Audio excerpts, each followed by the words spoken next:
제 이름은 박도준입니다. 나이는 올해로 36, 직업은 부산 간만부두 하역 노동자. 그리고 세상이 저한테 붙여준 꼬리표가 하나 더 있습니다. 전과자 2번입니다. 기록지에 선명하게 찍혀있는 2번의 빨간 줄. 이력서 한 장 내밀면 면접관 눈이 먼저 거기로 꽂히고 그 다음엔 보통 이렇게 됩니다. 연락드리겠습니다. 그리고 연락은 오지 않습니다. 그게 제 인생이었습니다. 새벽 4시면 눈이 떠집니다. 자명종 같은 건 필요 없어요. 몸이 알아서 깨게 돼 있습니다. 30년 가까이 그렇게 살았으니까요. 세수를 하고 낡은 점퍼를 걸치고 컵라면 하나 말아서 서서 먹습니다. 앉아서 먹을 시간도 아깝거든요. 부두까지는 걸어서 20분. 새벽 안개가 바다에서 올라와 골목을 덮고 있을 때 저는 매일 그 안개 속을 걷습니다. 발밑에 젖은 아스팔트 소리가 첨벙첨벙 납니다. 옆에서 걷는 사람은 없습니다. 늘 혼자입니다. 하지만 그날은 달랐습니다.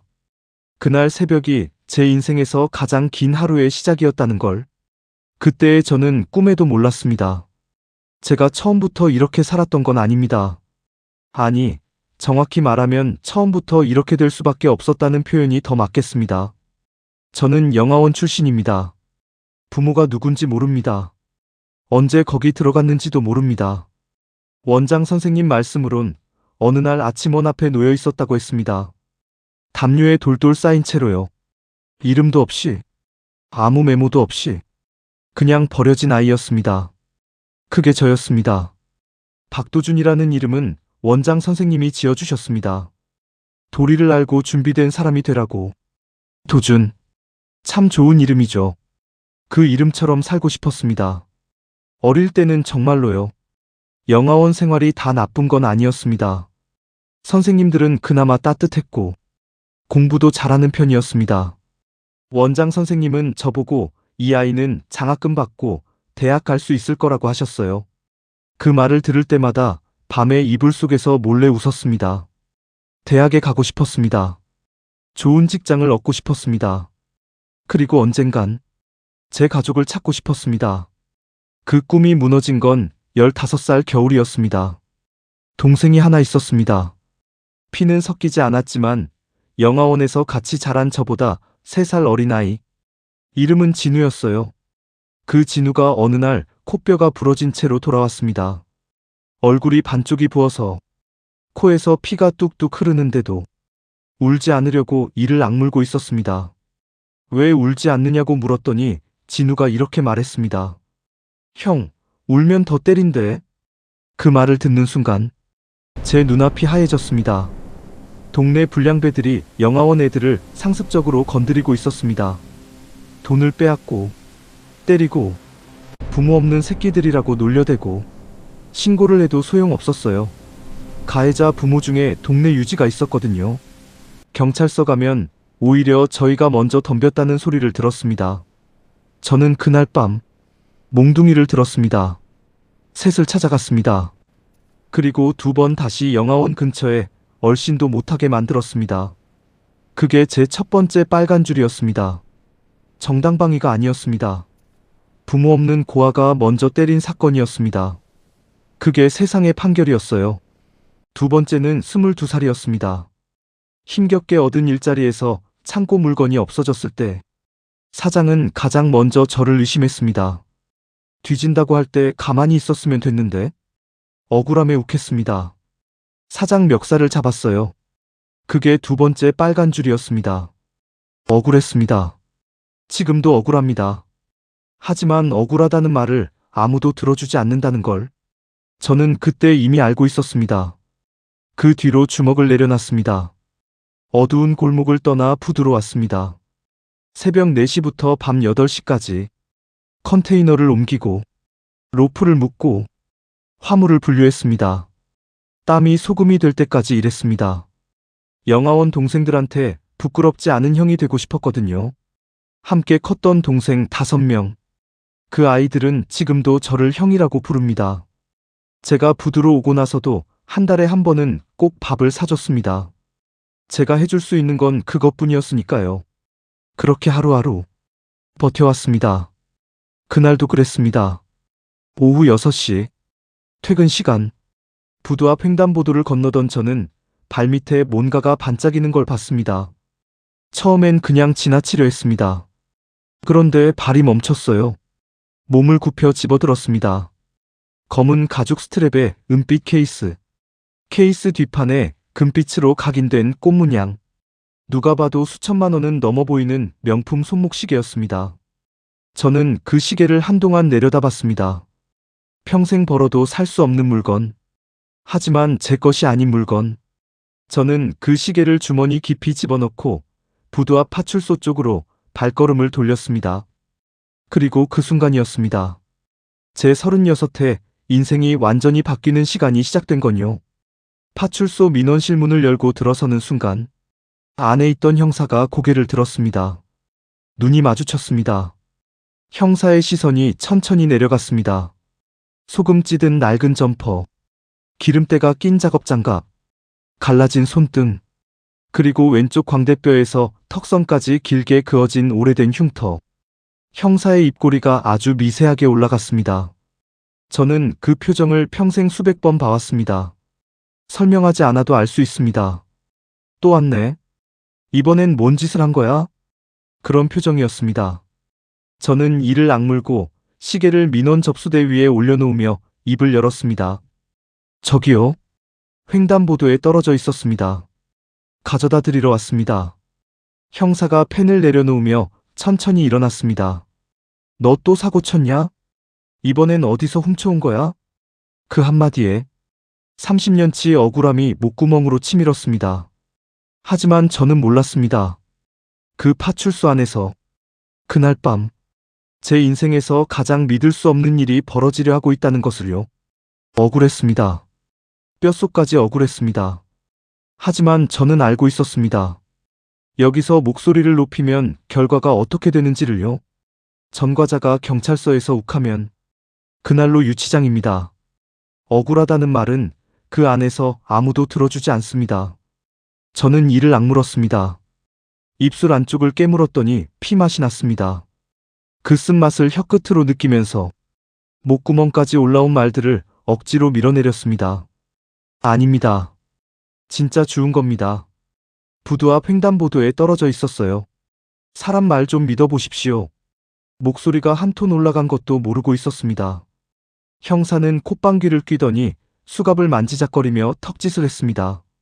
시끄러워. 저쪽 구석에 가서 앉아. 주인 올 때까지 꼼짝 말고. 민원실 한쪽 구석에 스프링이 삐져나온 낡은 소파가 있었습니다. 저는 그 소파에 몸을 처박듯 앉았습니다. 삐걱하는 소리가 조용한 민원실에 쓸쓸하게 울렸어요. 천장에 형광등이 지지직 거렸습니다. 시계를 보니 저녁 7시가 막 넘어 있었습니다. 새벽 4시부터 14시간을 부두에서 일하고 시계 하나 갖다 줬더니 용의자 취급을 받고 있는 겁니다. 웃겨서 웃음도 안 나왔습니다. 벽에 등을 기대고 눈을 감으려던 참이었습니다. 그 순간이었습니다. 형사가 접수대 위에서 시계를 집어들더니 거꾸로 뒤집어 내용물을 확인하기 시작했습니다. 고급 시계줄 사이에 끼워져 있던 물건들이 하나씩 쏟아졌습니다. 명함 한 장, 영수증 쪼가리, 그리고 케이스 안쪽 뒷면을 열었을 때였습니다. 거기에 작은 칸이 있었습니다. 고급 시계에만 있는 사진 보관함. 형사가 무심하게 그걸 열었을 때 안에 접혀있던 작은 사진 한 장이 바람도 없는데 바닥으로 툭 떨어졌습니다. 형사는 거들떠보지도 않았습니다. 그런데 소파에 앉아있던 제 눈이 그 사진에 꽂혔습니다. 이상했습니다. 딱히 뭔가를 본 것도 아니었는데 발이 저도 모르게 움직였습니다. 소파에서 일어나 바닥에 떨어진 사진을 집어들었어요. 야, 거기 있으라고 했지. 형사가 소리쳤지만 귀에 들어오지 않았습니다. 사진을 들어올리는 순간 숨이 멎었습니다. 사진 속에는 3살쯤 되어 보이는 사내 아이가 있었습니다. 커다란 막대 사탕을 입에 문 채 눈을 반달처럼 찡긋 감고 웃고 있는 아이. 볼에는 사탕 자국인지 뭔가 묻어 있었고 살짝 기울어진 고개, 뭔가를 고집스럽게 담은 듯한 입술 모양. 보는 사람까지 절로 미소 짓게 만드는 얼굴이었습니다. 하지만 저는 웃지 못했습니다. 사진을 든 손이 부들부들 떨리기 시작했으니까요. 왼쪽 귓불 뒤에 작은 흉터, 그리고 왼쪽 눈 밑에 콩알만한 점. 저는 그 자리에 굳어버렸습니다. 세상의 모든 소리가 사라지는 것 같았습니다. 형사가 뭐라고 소리치는 것도, 형광등이 지지직거리는 것도, 바깥에서 차 소리가 나는 것도, 아무것도 들리지 않았습니다. 오직 그 사진만 보였습니다.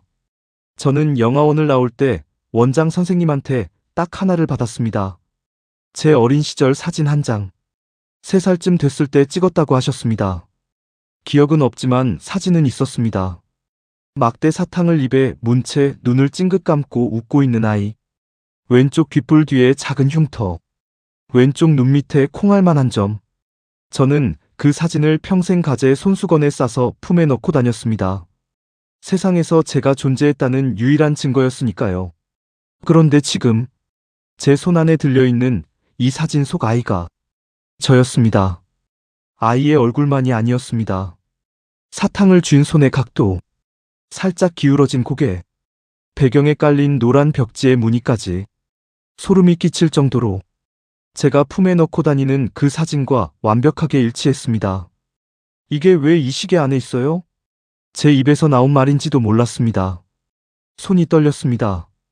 무릎도 떨렸습니다.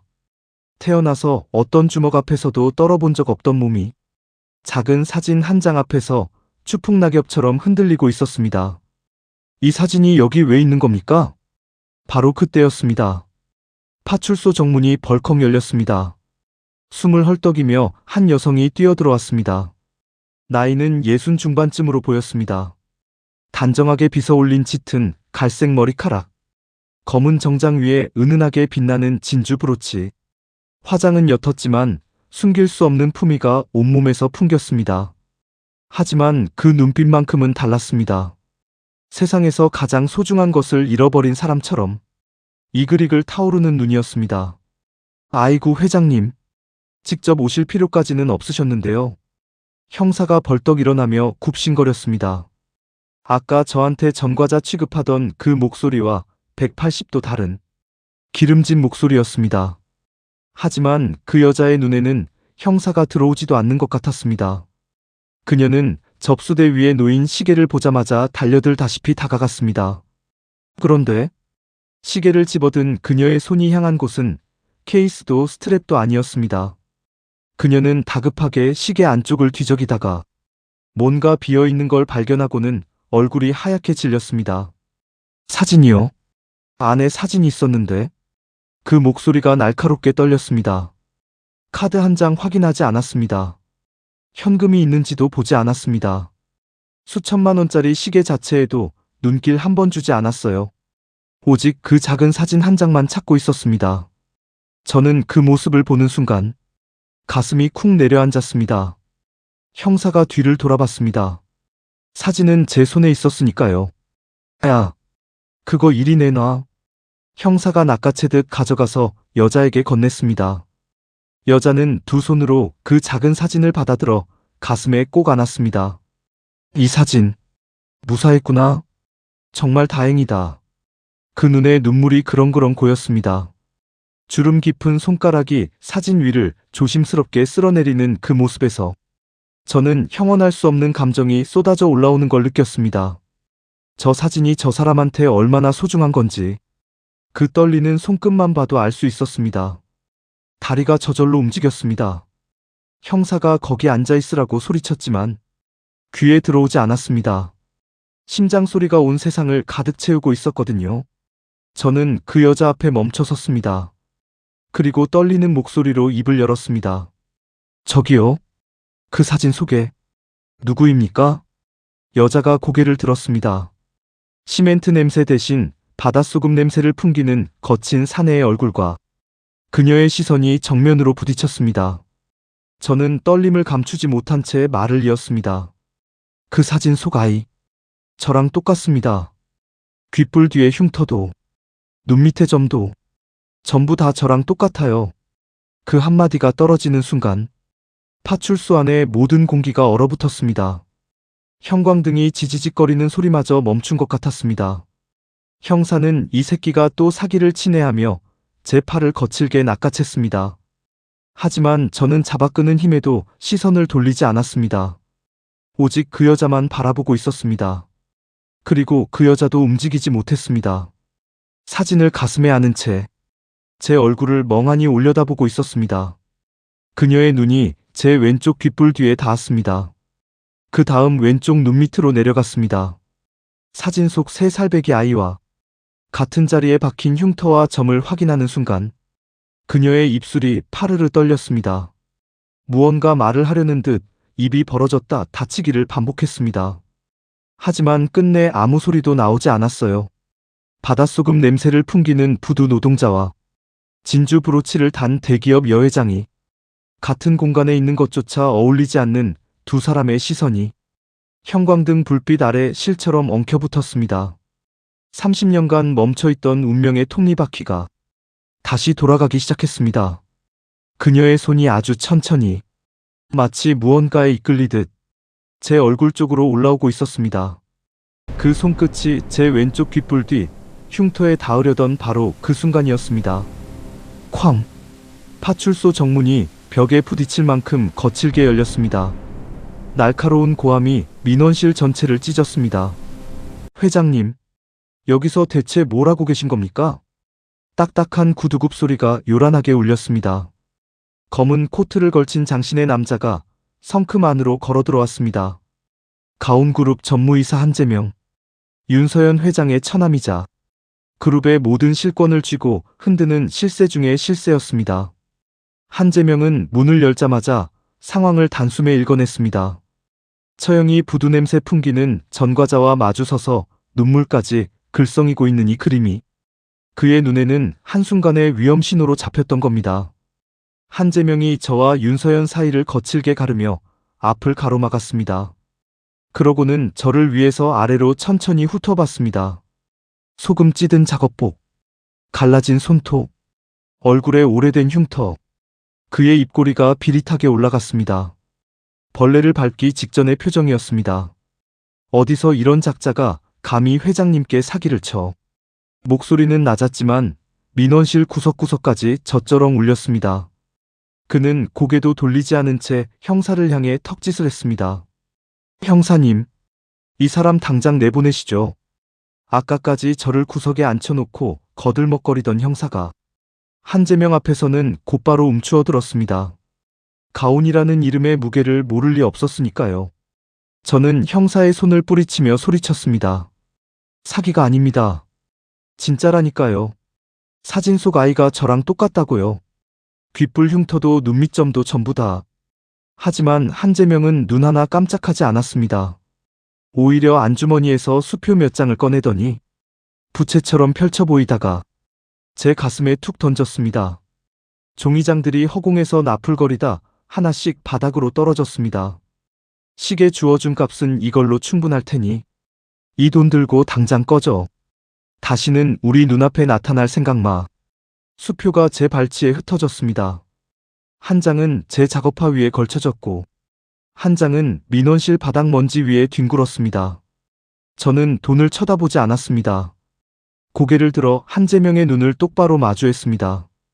그 눈빛 속에 담긴 것은 분노가 아니었습니다. 돈 몇 푼에 저라는 존재 자체를 지워버리려는 그 서늘한 경멸. 그게 제 심장을 칼로 긋는 것처럼 아팠습니다. 너 같은 건 돈 몇 푼이면 처리되는 존재라고 말하는 그 눈빛. 저는 평생을 그런 눈빛 속에서 살아왔습니다. 하지만 오늘따라 유독 그 시선이 뼛속까지 스며들었습니다. 어쩌면 태어나서 처음으로 제가 누구인지 알 수 있을지도 모른다는 희망을 품었기 때문이었겠죠. 한재명이 윤서연의 어깨를 감싸며 몸을 돌려세웠습니다. 가시죠, 회장님. 이런 데서 이런 사람한테 시간 낭비하실 필요 없습니다. 윤서연이 한재명의 손에 이끌려 출입문 쪽으로 발을 옮겼습니다. 한 걸음, 두 걸음. 그녀의 등이 점점 멀어졌습니다. 저는 그 뒷모습을 보며 소리를 지르고 싶었습니다. 하지만 목구멍이 꽉 막힌 것처럼 아무 소리도 나오지 않았습니다. 그때였습니다. 문 앞에서 윤서연이 잠깐 멈칫했습니다. 고개를 반쯤 돌려 제 쪽을 힐끔 바라보는 듯 했습니다. 그 눈이 저와 마주쳤습니다. 딱 1초였습니다. 하지만 그 1초 안에 저는 보았습니다. 그 눈 속에 담긴 것이 단순한 미안함이 아니라는 것을, 흔들리고 있다는 것을, 무언가를 참고 있다는 것을. 한재명이 빨리 나가시죠라며 등을 밀자 그녀는 그대로 문 밖으로 사라졌습니다. 철커덕. 유리문이 닫히는 소리가 파출소 안에 메아리쳤습니다. 저는 닫힌 문 앞에 멍하니 서 있었습니다. 발밑에는 한재명이 던진 수표들이 흩어져 있었습니다. 형사가 뒤에서 킬킬거렸습니다. 야, 수표 안 가져가냐? 그것도 돈인데. 귀에 들어오지 않았습니다. 저는 닫힌 유리문 너머로 사라지던 윤서연의 뒷모습만 망막에 박힌 채 서 있었습니다. 그리고 그 순간 깨달았습니다. 저 여자도 알고 있다는 것을. 한재명이 아무리 막아도 저 여자의 눈이 제 얼굴을 보는 순간 흔들렸다는 것을. 그리고 한재명이 그렇게까지 막아선다는 것은 감추고 싶은 것이 있다는 뜻이었습니다. 평생 밑바닥에서 굴러온 사람의 본능이 말하고 있었습니다. 이건 끝난 게 아니라고. 이제 시작이라고. 그날 밤은 한숨도 못 잤습니다. 컨테이너 숙소로 돌아와 누웠는데 눈을 감으면 파출소에서 있었던 일이 파노라마처럼 펼쳐졌습니다. 수표가 가슴에 부딪히던 감촉, 벌레를 보듯 내려다보던 한재명의 눈빛, 그리고 유리문 너머로 사라지던 윤서연의 뒷모습. 특히 그 뒷모습이 지워지지 않았습니다. 문 앞에서 잠깐 멈칫하며 고개를 반쯤 돌리던 그 순간, 저와 눈이 마주쳤던 딱 1초. 저는 그 1초를 수백 번 되감았습니다. 새벽 2시쯤이었을 겁니다. 더 이상 누워있을 수가 없어서 일어났습니다. 컨테이너 숙소 창문으로 부두의 불빛이 흘러들어왔어요. 파도 소리가 낮게 깔렸습니다. 저는 작업복 주머니에서 가재 손수건을 꺼냈습니다. 손수건을 한 겹 한 겹 조심스럽게 펼쳤습니다. 그 안에 들어있는 사진. 제가 영화원을 나올 때 원장 선생님께 받았던 유일한 어린 시절 사진. 3살 배기 아이가 막대 사탕을 입에 물고 웃고 있는 빛바랜 사진. 저는 그 사진을 창문으로 들어오는 불빛에 비춰 들여다봤습니다. 왼쪽 귓불 뒤 흉터, 왼쪽 눈 밑점, 그리고 파출소에서 본 그 사진 속 아이. 같았습니다. 소름이 끼칠 정도로 완벽하게 같았습니다. 이게 우연일 리가 없었습니다. 날이 밝았습니다. 저는 찬물로 세수를 하고 숙소를 나섰습니다. 눈이 충혈되어 있었고 눈두덩이가 부어 있었지만 어차피 매일 보는 얼굴입니다. 부두 사람들은 서로 얼굴을 들여다보지 않아요. 각자 살아남기 바쁘니까요. 부두 입구에 도착했을 때 현장 반장이 저를 기다리고 있었습니다. 평소와 달랐습니다. 눈을 못 마주쳤어요. 도준 씨, 잠깐 얘기 좀 합시다. 반장의 목소리가 낮았습니다. 저는 직감했습니다. 좋은 얘기가 아니라는 걸. 반장이 주머니에서 종이 한 장을 꺼내 내밀었습니다. 미안한데 오늘부터 나오지 마요. 제 발이 그 자리에서 얼어붙었습니다. 뭐라고요? 어제까지만 해도 다음 달 대형 화물선 하역 작업 때 도준 씨가 제일 필요하다고 했던 사람이었습니다. 갑자기 나오지 말라니. 제가 뭔가 잘못한 겁니까? 말씀해보세요. 반장이 오랫동안 입을 열지 못했습니다. 안전모를 벗어든 손이 미세하게 떨렸습니다. 한참을 망설이다 반장이 입을 열었습니다. 위에서 압력이 내려왔어. 도준 씨 전과 기록이 있다는 걸 알고 전과자 쓰는 업체한텐 계약을 주지 않겠다고 했다나? 저는 머리를 한 대 세게 얻어맞은 것처럼 멍해졌습니다. 위요? 어디서 그런 압력을 넣은 겁니까? 반장이 무겁게 입을 열었습니다. 가온그룹.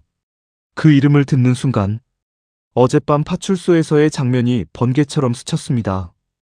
검은 코트, 고급 안경테, 수표를 던지던 그 거만한 손. 한재명이었습니다. 저는 이를 악물었습니다. 도준 씨 때문에 우리 직원 수십 명 밥줄 끊길 판이에요. 제발 좋게 가줘요. 나도 어쩔 수가 없어. 반장이 마지막으로 그 한마디를 남기고 고개를 돌렸습니다. 저는 내밀어진 해고 통보서를 받아들지 않았습니다. 손에 힘이 들어가지 않았으니까요. 서류가 바람에 날려 제 작업화 위에 사뿐히 내려앉았습니다. 주먹을 꽉 쥐었습니다. 손마디가 하얘질 만큼 부들부들 떨렸습니다. 단순히 사기꾼 취급하는 게 아니었습니다. 이 인간들, 저를 아예 매장시키려고 작정을 한 겁니다. 그런데 그 순간, 제 머릿속에 한 가지 생각이 스쳤습니다. 만약 제가 그 시계와 아무 상관도 없는 사람이었다면, 대기업 전무이사가 이렇게까지 움직일 이유가 없지 않습니까? 시계 주워준 행인 하나를 직장에서 잘리게 만들 만큼 집요하게 움직일 이유가 뭐가 있겠습니까? 뭔가 감추고 싶은 게 있는 겁니다. 그것도 아주 오래된, 아주 깊숙한 곳에 묻어둔 무언가가. 저는 부두를 나왔습니다. 항구 앞 골목에 세워둔 낡은 오토바이에 올라탔습니다. 시동을 걸었지만 한동안 움직이지 않았어요. 바다를 바라봤습니다. 아침 햇살이 수면 위에 부서지고 있었습니다. 갈매기가 울었습니다. 어디선가 고등어 굽는 냄새가 났습니다. 평소라면 그냥 지나쳤을 풍경인데 오늘은 이상하게 눈에 들어왔습니다. 저는 태어나서 처음으로 제가 누구인지 알 수 있을지도 모른다는 희망을 품었습니다. 그리고 그 희망이 컸던 만큼 짓밟혔을 때의 아픔도 컸습니다. 그런데 이상하게도 그 아픔이 저를 무너뜨리지 않았습니다. 오히려 뭔가를 단단하게 다지는 것 같았습니다. 저는 핸드폰을 꺼냈습니다. 연락처를 한참 스크롤했습니다. 오래 들여다보지 않았던 이름들이 스쳐 지나갔습니다. 그러다 어느 이름에서 손가락이 멈췄습니다. 이철민. 영화원에서 같이 자란 동생 중 하나입니다. 지금은 뭘 하는지 딱히 물어본 적 없습니다. 하지만 어두운 골목 사정에는 밝은 아이였어요. 전화를 걸자 2번 만에 받았습니다. 형이다. 애들 좀 모아라. 나 뒤통수 제대로 맞았다. 1시간 뒤, 부산 남포동 뒷골목에 허름한 당구장 한 곳. 오전이라 손님은 아무도 없었지만 좁은 공간에 사내 5이 모여들자 공기가 달라졌습니다. 짧은 머리, 매서운 눈매, 손마디가 굵은 사내들. 영화원에서 같이 자란 동생들이었습니다. 제가 부두로 떠난 뒤에도 이 아이들은 한 달에 한 번씩 형 어디 있냐고 연락을 해왔습니다. 제가 밥을 사주면 맛없는 것도 맛있다고 먹었던 녀석들이었어요. 그런 형이 갑자기 모여라를 외쳤으니 누구 하나 빠지지 않고 달려온 겁니다. 형님, 드디어 복귀하시는 겁니까? 맨 앞에 앉은 철민이 눈을 빛내며 물었습니다. 저는 고개를 저었습니다. 아니다. 이번엔 다른 얘기다. 저는 당구대에 기대어 동생들의 얼굴을 하나하나 훑었습니다. 그러고는 주머니에서 가재 손수건을 꺼내 당구대 위에 올려놓았습니다. 손수건을 펼치자 빛바랜 사진 한 장이 나왔습니다. 내가 누군지 좀 알아야겠다. 저는 파출소에서 있었던 일을 처음부터 끝까지 들려줬습니다. 시계 속에 있던 제 어린 시절과 똑같은 사진. 그 사진을 안고 울던 대기업 여회장. 그리고 그 자리를 난장판으로 만들며 저를 쫓아낸 한재명이라는 남자까지. 동생들의 표정이 점점 굳어졌습니다. 철민이 입술을 깨물며 물었습니다. 형님, 진짜 그 여자가 형님 어머니인 것 같아요? 저는 한동안 말하지 않았습니다. 모르겠다. 그게 제 솔직한 대답이었습니다. 확신은 없었습니다. 사진이 같다는 것만으로는 아무것도 증명되지 않았습니다. 어쩌면 정말 우연의 일치일 수도 있었어요. 하지만 그 여자의 눈이 제 얼굴을 보던 순간 흔들리던 것, 그리고 한재명이 그렇게까지 저를 밟으려 든다는 것, 그냥 지나치기엔 너무 많은 것들이 걸렸습니다. 저는 동생들을 향해 입을 열었습니다. 그 집안에 30년 전 무슨 일이 있었는지 알아내라. 윤서연이라는 여자가 왜 내 사진을 시계 속에 넣고 다녔는지, 그리고 한재명이라는 놈이 왜 나를 그렇게까지 밟으려 드는 건지 하나도 빠짐없이 전부 찾아내. 제 목소리는 낮았지만 당구장 안의 공기를 짓누를 만큼 무거웠습니다. 동생들이 일제히 고개를 끄덕였습니다. 그런데 철민이 자리에서 일어나며 뜬금없이 물었습니다. 형님, 밥은 먹었습니까? 저는 멈칫했습니다. 아침을 못 먹었다는 걸 그제야 깨달았거든요. 철민이 씩 웃었습니다. 일단 밥부터 먹고 움직입시다. 굶은 채로 싸우면 집니다. 그 말에 동생들이 와르르 웃었습니다. 저도 모르게 웃음이 나왔습니다. 웃을 상황이 아닌데 이상하게 웃음이 났습니다. 평생을 이 아이들이 제 옆에 있었습니다. 내가 쓰러지면 일으켜 세우고 내가 굶으면 밥부터 챙기는 아이들. 핏줄이 아니어도 가족이 있다는 게 무슨 뜻인지 저는 이 순간만큼은 알 것 같았습니다. 하지만 그 웃음은 오래가지 않았습니다. 왜냐하면 같은 시각 가온그룹 본사 사무실에서 한재명은 이미 다음 수를 두고 있었기 때문입니다.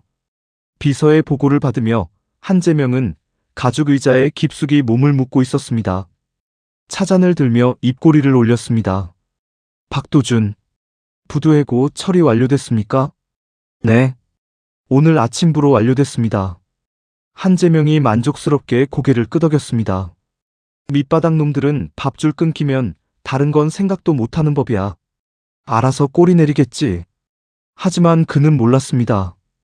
밥줄이 끊긴 그 남자가 지금 이 순간 동생 5을 모아놓고 30년 전 진실을 파고들기 시작했다는 사실을. 그리고 한재명이 더 몰랐던 것이 하나 있었습니다. 밑바닥에서 오래 구른 사람은 잃을 게 없습니다. 잃을 게 없는 사람이 가장 무섭습니다. 잠자고 있던 사자의 꼬리를 밟았다는 것을 한재명은 아직 알지 못했습니다. 그날 저녁이었습니다. 저는 컨테이너 숙소로 돌아와 짐을 쌌습니다. 짐이랄 것도 없었습니다.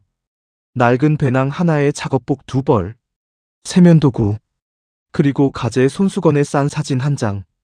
배낭을 메고 숙소를 나서면서 한번 돌아봤습니다. 10년 가까이 살았던 곳입니다. 작고 낡고 습한 공간이었습니다. 여름엔 찌고 겨울엔 얼었습니다. 하지만 제가 처음으로 정직하게 땀을 흘리면서 살았던 곳이기도 했습니다. 잘 있어라. 속으로 중얼거리고 발걸음을 돌렸습니다. 철민이 마련해준 작은 고시원방으로 짐을 옮긴 뒤 저는 창밖을 바라보며 앉아 있었습니다. 부산 밤거리의 불빛이 창문에 어렸습니다. 품속에서 사진을 꺼냈습니다. 3살 배기 아이가 막대 사탕을 물고 웃고 있는 빛바랜 사진. 저는 그 사진을 한참 들여다보다가 낮게 중얼거렸습니다. 나 버려진 거 맞아? 아니야? 대답은 없었습니다. 사진 속 아이는 그냥 웃고 있었습니다. 아무것도 모르는 얼굴로. 세상이 이렇게 복잡하게 돌아가는 줄도 모르고 그냥 사탕이 맛있어서 웃고 있었습니다. 저는 그 얼굴을 보다가 눈을 감았습니다. 내일부터 싸웁니다. 질지 이길지는 모릅니다. 하지만 이번만큼은 끝까지 가봐야겠습니다. 제가 누구인지 알 때까지 단 한 발짝도 물러서지 않을 겁니다. 그리고 그 다음 날 아침 동생 철민에게서 연락이 왔습니다. 형님, 30년 전 가온그룹에서 있었던 일 찾아냈습니다. 저는 숨을 멈췄습니다. 뭔데? 철민의 목소리가 낮아졌습니다. 형님, 그때 불이 났습니다. 아주 큰 불이요. 그리고 그 불 속에서 3살 배기 아이 하나가 사라졌습니다.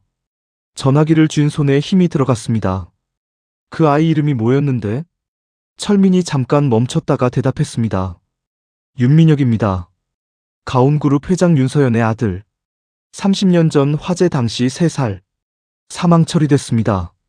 근데 형님, 그 아이 공식 사망 처리한 사람이 누군지 아십니까? 저는 이미 알고 있었습니다. 하지만 철민의 입에서 그 이름이 나오는 순간 온몸의 피가 거꾸로 솟구치는 것 같았습니다. 한재명입니다. 그놈이 직접 신원미상 유고를 가져다가 아이 것이라고 신고했습니다. 그리고 장례까지 직접 치렀어요. 창밖에 부산 불빛이 흔들렸습니다. 아니, 불빛이 흔들린 게 아니라 제 눈이 흔들린 거겠죠. 저는 전화기를 든 채 한동안 아무 말도 하지 못했습니다. 30년 전 화재, 3살 배기 아이, 신원미상 유골로 사망 처리, 그리고 한재명. 퍼즐이 맞춰지기 시작했습니다. 아직 확신은 없었습니다. 하지만 이제 확인해야 할 것이 생겼습니다. 반드시 확인해야 할 것이. 며칠이 흘렀습니다. 동생들이 움직이는 동안 저는 고시원방에서 기다렸습니다. 기다리는 시간이 제일 힘듭니다. 뭔가를 하고 있을 때는 괜찮은데, 가만히 앉아서 생각만 하고 있으면 머릿속이 너무 많은 말들로 꽉 차버리거든요. 버려진 건가? 아닌 건가? 그 여자가 정말 내 어머니인가? 아닌가? 30년 전 불이 났다는데, 그 불 속에서 진짜 무슨 일이 있었던 건가? 잠을 제대로 못 잤습니다. 밥도 제대로 못 먹었습니다. 철민이 하루에 한 번씩 편의점 도시락을 사다 문 앞에 놓고 갔습니다. 형님 굶으면 안 됩니다. 짧은 메모와 함께요. 저는 그 도시락을 먹으면서 창밖을 바라봤습니다. 부산 골목에 좁은 하늘이 보였습니다. 저 하늘 아래 어딘가에 지금 윤서연이라는 여자가 살고 있겠죠. 그 여자는 지금 뭘 하고 있을까요? 그리고 그 여자 옆에서 한재명은 지금 무슨 수를 두고 있을까요? 나흘째 되던 날 아침이었습니다. 철민에게서 연락이 왔습니다. 형님, 윤서연 회장 자택 주소 알아냈습니다. 부산 해운대 고급 주거단지 아닙니다. 그런데 형님, 문제가 생겼습니다. 뭔데?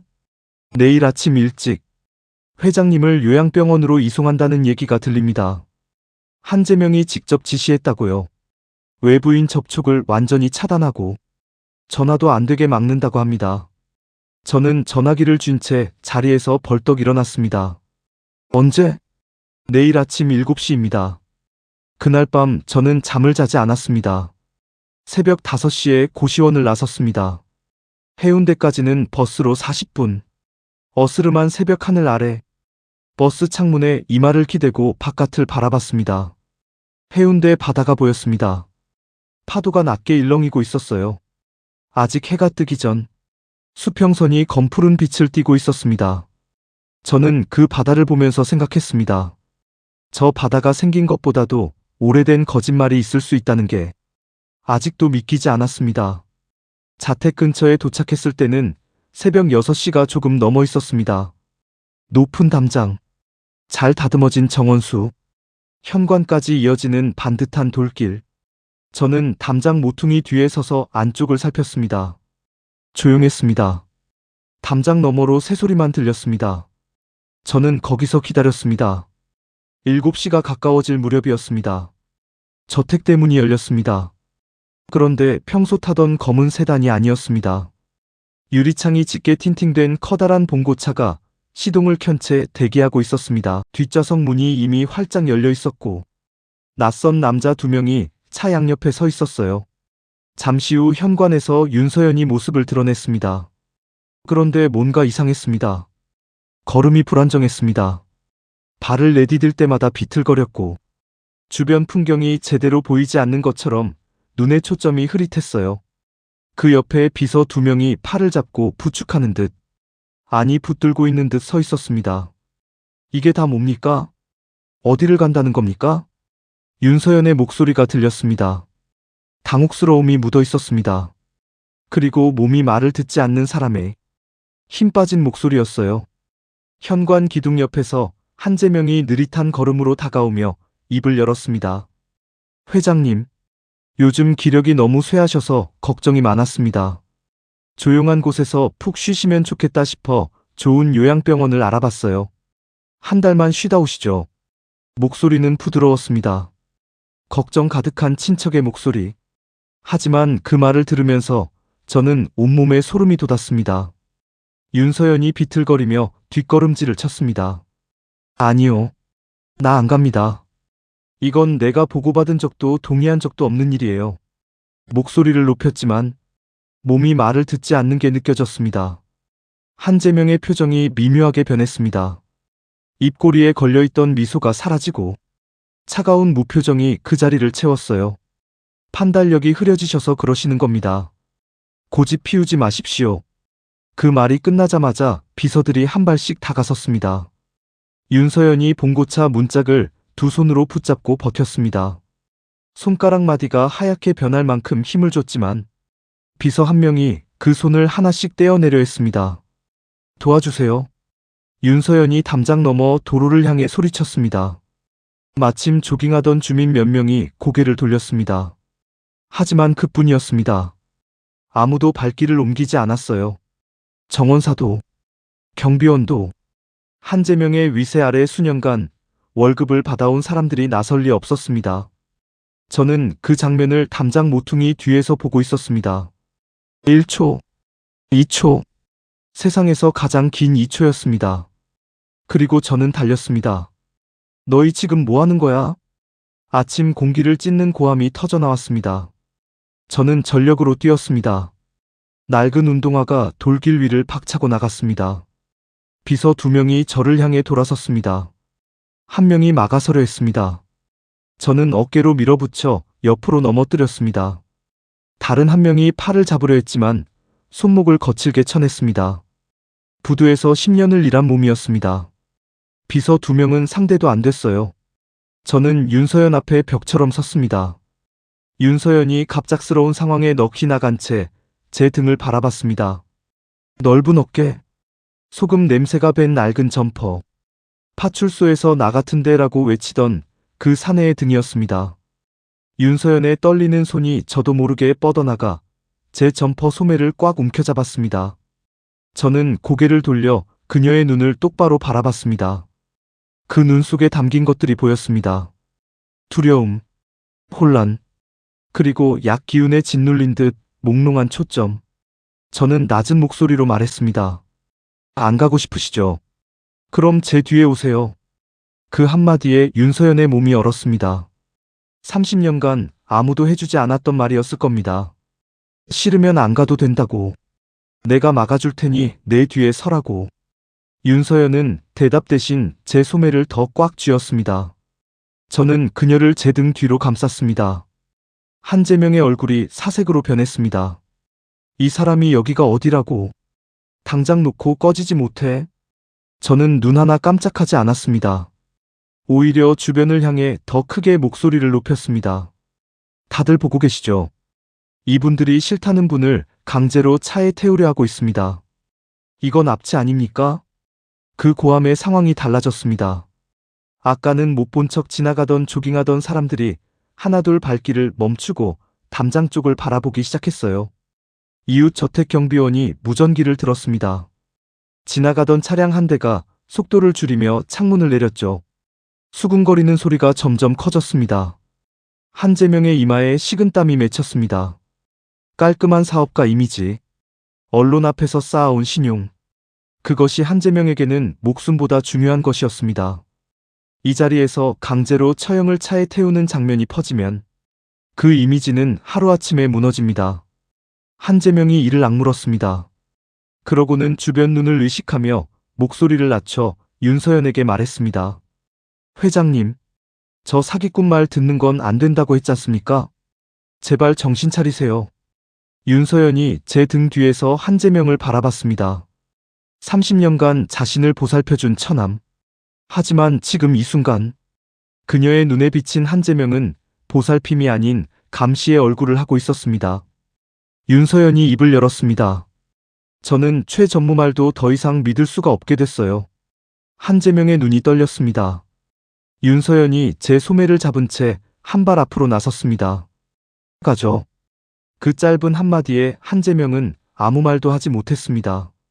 주변에 모여든 사람들의 시선이 자신을 향하고 있었고 여기서 더 소란을 피우면 돌이킬 수 없다는 걸 그도 알고 있었습니다. 한재명은 주먹을 꽉 쥔 채 두 사람이 걸어나가는 모습을 지켜볼 수밖에 없었습니다. 저는 윤서연을 데리고 저택 담장을 돌아 골목에 세워둔 낡은 트럭으로 향했습니다. 페인트가 벗겨지고 범퍼가 찌그러진 트럭이었습니다. 윤서연이 조수석 앞에서 잠깐 멈칫했습니다. 이 차를 타는 순간 자신이 알던 세계에서 완전히 벗어나게 된다는 걸 본능적으로 느꼈는지도 모릅니다. 하지만 그녀는 트럭에 올라탔습니다. 저는 시동을 걸었습니다. 낡은 엔진이 부르릉 거친 소리를 내며 깨어났습니다. 담장 너머로 한재명의 실루엣이 점점 작아지더니 안개 속으로 사라졌습니다. 트럭은 도심을 한참 벗어나 낙동강변 한적한 곳에 멈춰 섰습니다. 엔진이 꺼지자 차 안에는 숨막히는 침묵만이 남았습니다. 창밖으로 갈대밭이 바람에 흔들렸습니다. 강물이 느릿느릿 흘렀습니다. 윤서연은 조수석에 앉은 채 두 손을 무릎 위에 가지런히 올려놓고 있었습니다.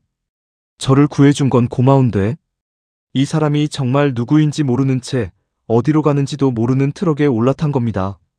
손끝이 미세하게 떨리고 있었어요. 여기 왜 데려온 겁니까? 목소리가 떨렸습니다. 저는 대답 대신 운전대에 이마를 기댔습니다. 한참을 그렇게 있다가 고개를 들지 않은 채 낮은 목소리로 입을 열었습니다. 그 시계 안에 있던 사진, 진짜 누구입니까? 윤서연의 숨이 멎는 것 같았습니다. 사진, 그 사진 이야기. 오래된 침묵이 차 안을 가득 채웠습니다. 윤서연이 품속 지갑을 꺼내 가슴에 안듯 감싸쥐며 눈물을 글썽였습니다. 그리고 한참 만에 입을 열었습니다. 내 아들입니다. 그 한마디를 꺼내는데 그녀의 온 힘이 들어간 것 같았습니다. 목소리가 갈라졌습니다. 입술이 떨렸습니다. 30년 전, 그 끔찍한 화재로 남편과 함께 보낸 내 전부였던 아이. 3살이었어요. 엄마라는 말을 이제 막 배웠던 아이였는데 음성이 점점 작아졌습니다. 30년간 가슴에 묻어두었던 말을 처음으로 낯선 사람에게 꺼내놓는 거였으니까요. 트럭 안의 공기가 무겁게 가라앉았습니다. 저는 운전대에서 이마를 떼고 천천히 몸을 일으켰습니다. 그리고 작업복 주머니 깊숙한 곳에 손을 집어넣었습니다. 손가락 끝에 닿은 것은 가재 손수건에 감싸인 작은 물건이었습니다. 저는 그것을 조심스럽게 꺼내 손수건을 한 겹 한 겹 펼쳤습니다. 그 안에는 모서리가 닳고 빛이 바랜 작은 사진 한 장이 들어있었습니다. 이거 제가 영화원에서 나올 때 원장 선생님한테 받은 겁니다. 제가 가진 유일한 사진입니다. 저는 그 사진을 윤서연 쪽으로 내밀었습니다. 부모가 누군지도 모릅니다. 왜 버려졌는지도 몰라요. 평생을 밑바닥에서 살았습니다. 하지만 이 사진 하나만은 세상에서 제가 존재했다는 유일한 증거라서 한 번도 몸에서 떼지 않았습니다. 윤서연이 떨리는 손으로 그 사진을 받아들었습니다. 그러고는 자신의 지갑 속 사진을 꺼내 2장을 나란히 놓았습니다. 차 안의 공기가 얼어붙었습니다. 두 사진 속의 아이는 같은 아이였습니다. 막대 사탕을 입에 문 채 눈을 찡긋 감고 웃는 모습. 왼쪽 귓불 뒤에 작은 흉터. 왼쪽 눈 밑에 콩알만한 점. 살짝 기울어진 고개까지. 사진의 크기가 조금 다르고 한 장이 더 바랬지만 아이의 얼굴은 소름이 끼칠 정도로 완벽하게 일치했습니다. 윤서연의 시선이 사진에서 제 얼굴로 올라왔습니다. 사진 속 아이의 귓불 뒤 흉터. 제 왼쪽 귓불 뒤에도 같은 자리에 같은 흉터가 있었습니다. 사진 속 아이의 눈 밑점. 제 왼쪽 눈 밑에도 같은 자리에 같은 점이 박혀 있었습니다. 윤서연의 입에서 신음 같은 소리가 새어나왔습니다. 떨리는 손이 제 얼굴로 뻗어나왔습니다. 손가락 끝이 제 왼쪽 귓불 뒤에 닿았습니다. 거칠고 상처가 있는 피부였습니다. 하지만 그 아래 뼈대는 30년간 그녀가 기억해온 남편의 얼굴과 닮아 있었습니다. 내가 윤서연이 두 손으로 제 얼굴을 감싸쥐며 비명 같은 오열을 터뜨렸습니다. 민혁아, 내 아들 윤민혁이 살아있었던 거니? 그 울음소리가 낡은 트럭 안을 가득 채웠습니다. 30년간 가슴속에 갇혀있던 슬픔이 댐이 터지듯 쏟아져 나오는 거였습니다. 저는 그 손을 받아들이지 못했습니다.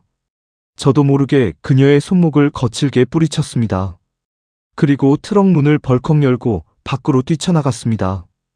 강변 갈대밭 한가운데서 저는 울부짖었습니다. 나 쓰레기처럼 버려진 게 아니었습니까?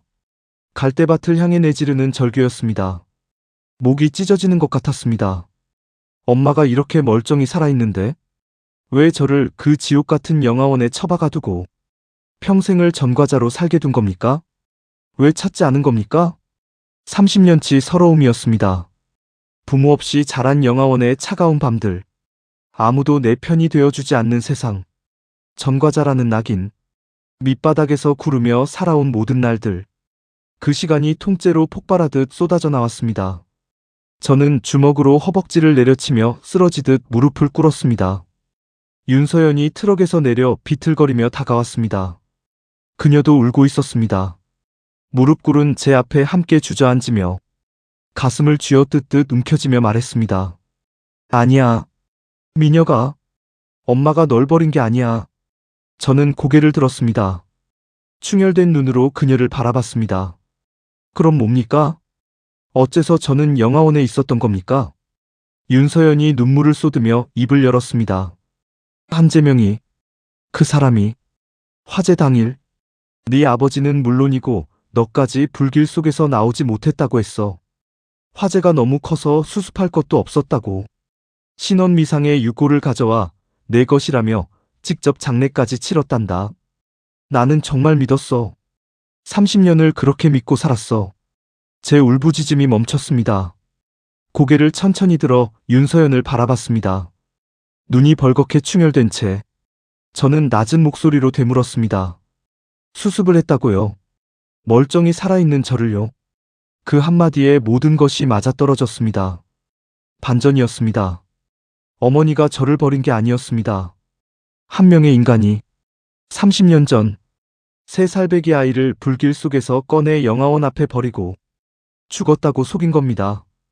어머니는 30년 동안 저를 잃고 울었습니다. 저는 30년 동안 버려진 줄 알고 밑바닥을 기었습니다. 그 모든 비극의 설계자가 단 한 명이라는 사실에 제 이가 갈렸습니다. 윤서연이 떨리는 목소리로 말을 이었습니다. 그 사람이 왜 그랬는지 나도 몰랐어. 그런데 이제는 알 것 같아. 남편이 죽고 내가 혼자 남으면 내가 의지할 곳은 그 사람뿐이 되잖아. 그룹의 실권도 자연스럽게 그쪽으로 넘어가고. 저는 주먹을 꽉 쥐었습니다. 그러니까 저를 없애야 했던 겁니까? 처음부터. 윤서연이 고개를 끄덕이며 오열했습니다. 내 아들을, 우리를 갈라놓으려고. 두 사람은 강변 갈대밭 한가운데서 서로를 부둥켜 안고 한참을 울었습니다. 갈대밭 사이로 바람이 불었습니다. 멀리서 강물 소리가 났습니다. 하지만 두 사람에게는 서로의 울음소리밖에 들리지 않았습니다. 30년이라는 시간이 만들어낸 상처가 어찌나 깊었던지 두 사람 모두 쉽게 울음을 멈출 수가 없었습니다. 한참이 지나서야 제가 먼저 이성을 되찾았습니다. 소매로 거칠게 눈물을 닦고 윤서연의 젖은 뺨을 투박한 손으로 닦아줬습니다. 우는 거 그만요. 이제 울 시간 없습니다. 목소리가 아직 갈라져 있었지만 그 안에 단단한 결의가 묻어 있었습니다. 사진만으로는 부족합니다.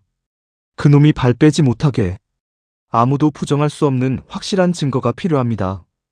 윤서연이 눈물 사이로 제 눈을 바라봤습니다. 그 눈빛을 보는 순간 그녀는 알았습니다. 이 청년이 방법을 찾을 거라는 걸. 윤서연이 제 거친 손을 두 손으로 꼭 잡았습니다. 그래. 유전자 검사를 하자. 그 사람이 다시는 우리 사이를 갈라놓지 못하게. 엄마가 반드시 너를 되찾을 거야. 저는 대답 대신 고개를 끄덕이고 자리에서 일어났습니다. 윤서연의 손을 잡아 일으킨 뒤 트럭 조수석 문을 열어줬습니다. 두 사람은 비장한 얼굴로 다시 트럭에 올라탔습니다. 시동을 걸었습니다. 낡은 트럭이 강변 벌판을 빠져나가 도심 방향으로 달리기 시작했습니다. 30년의 거짓말을 무너뜨리기 위해, 아무도 부정할 수 없는 진실을 손에 쥐기 위해. 같은 시각 가온그룹 본사 사무실에서 한재명은 서재에서 닥치는 대로 물건을 집어 던지고 있었습니다. 책상 위 서류철이 벽에 부딪혀 흩어지고 찻잔이 바닥에 떨어져 산산조각 났습니다. 감히 내 눈앞에서 회장님을 채가. 고함이 사무실 밖까지 울려 퍼졌습니다. 하지만 한재명은 이내 거친 숨을 가라앉혔습니다.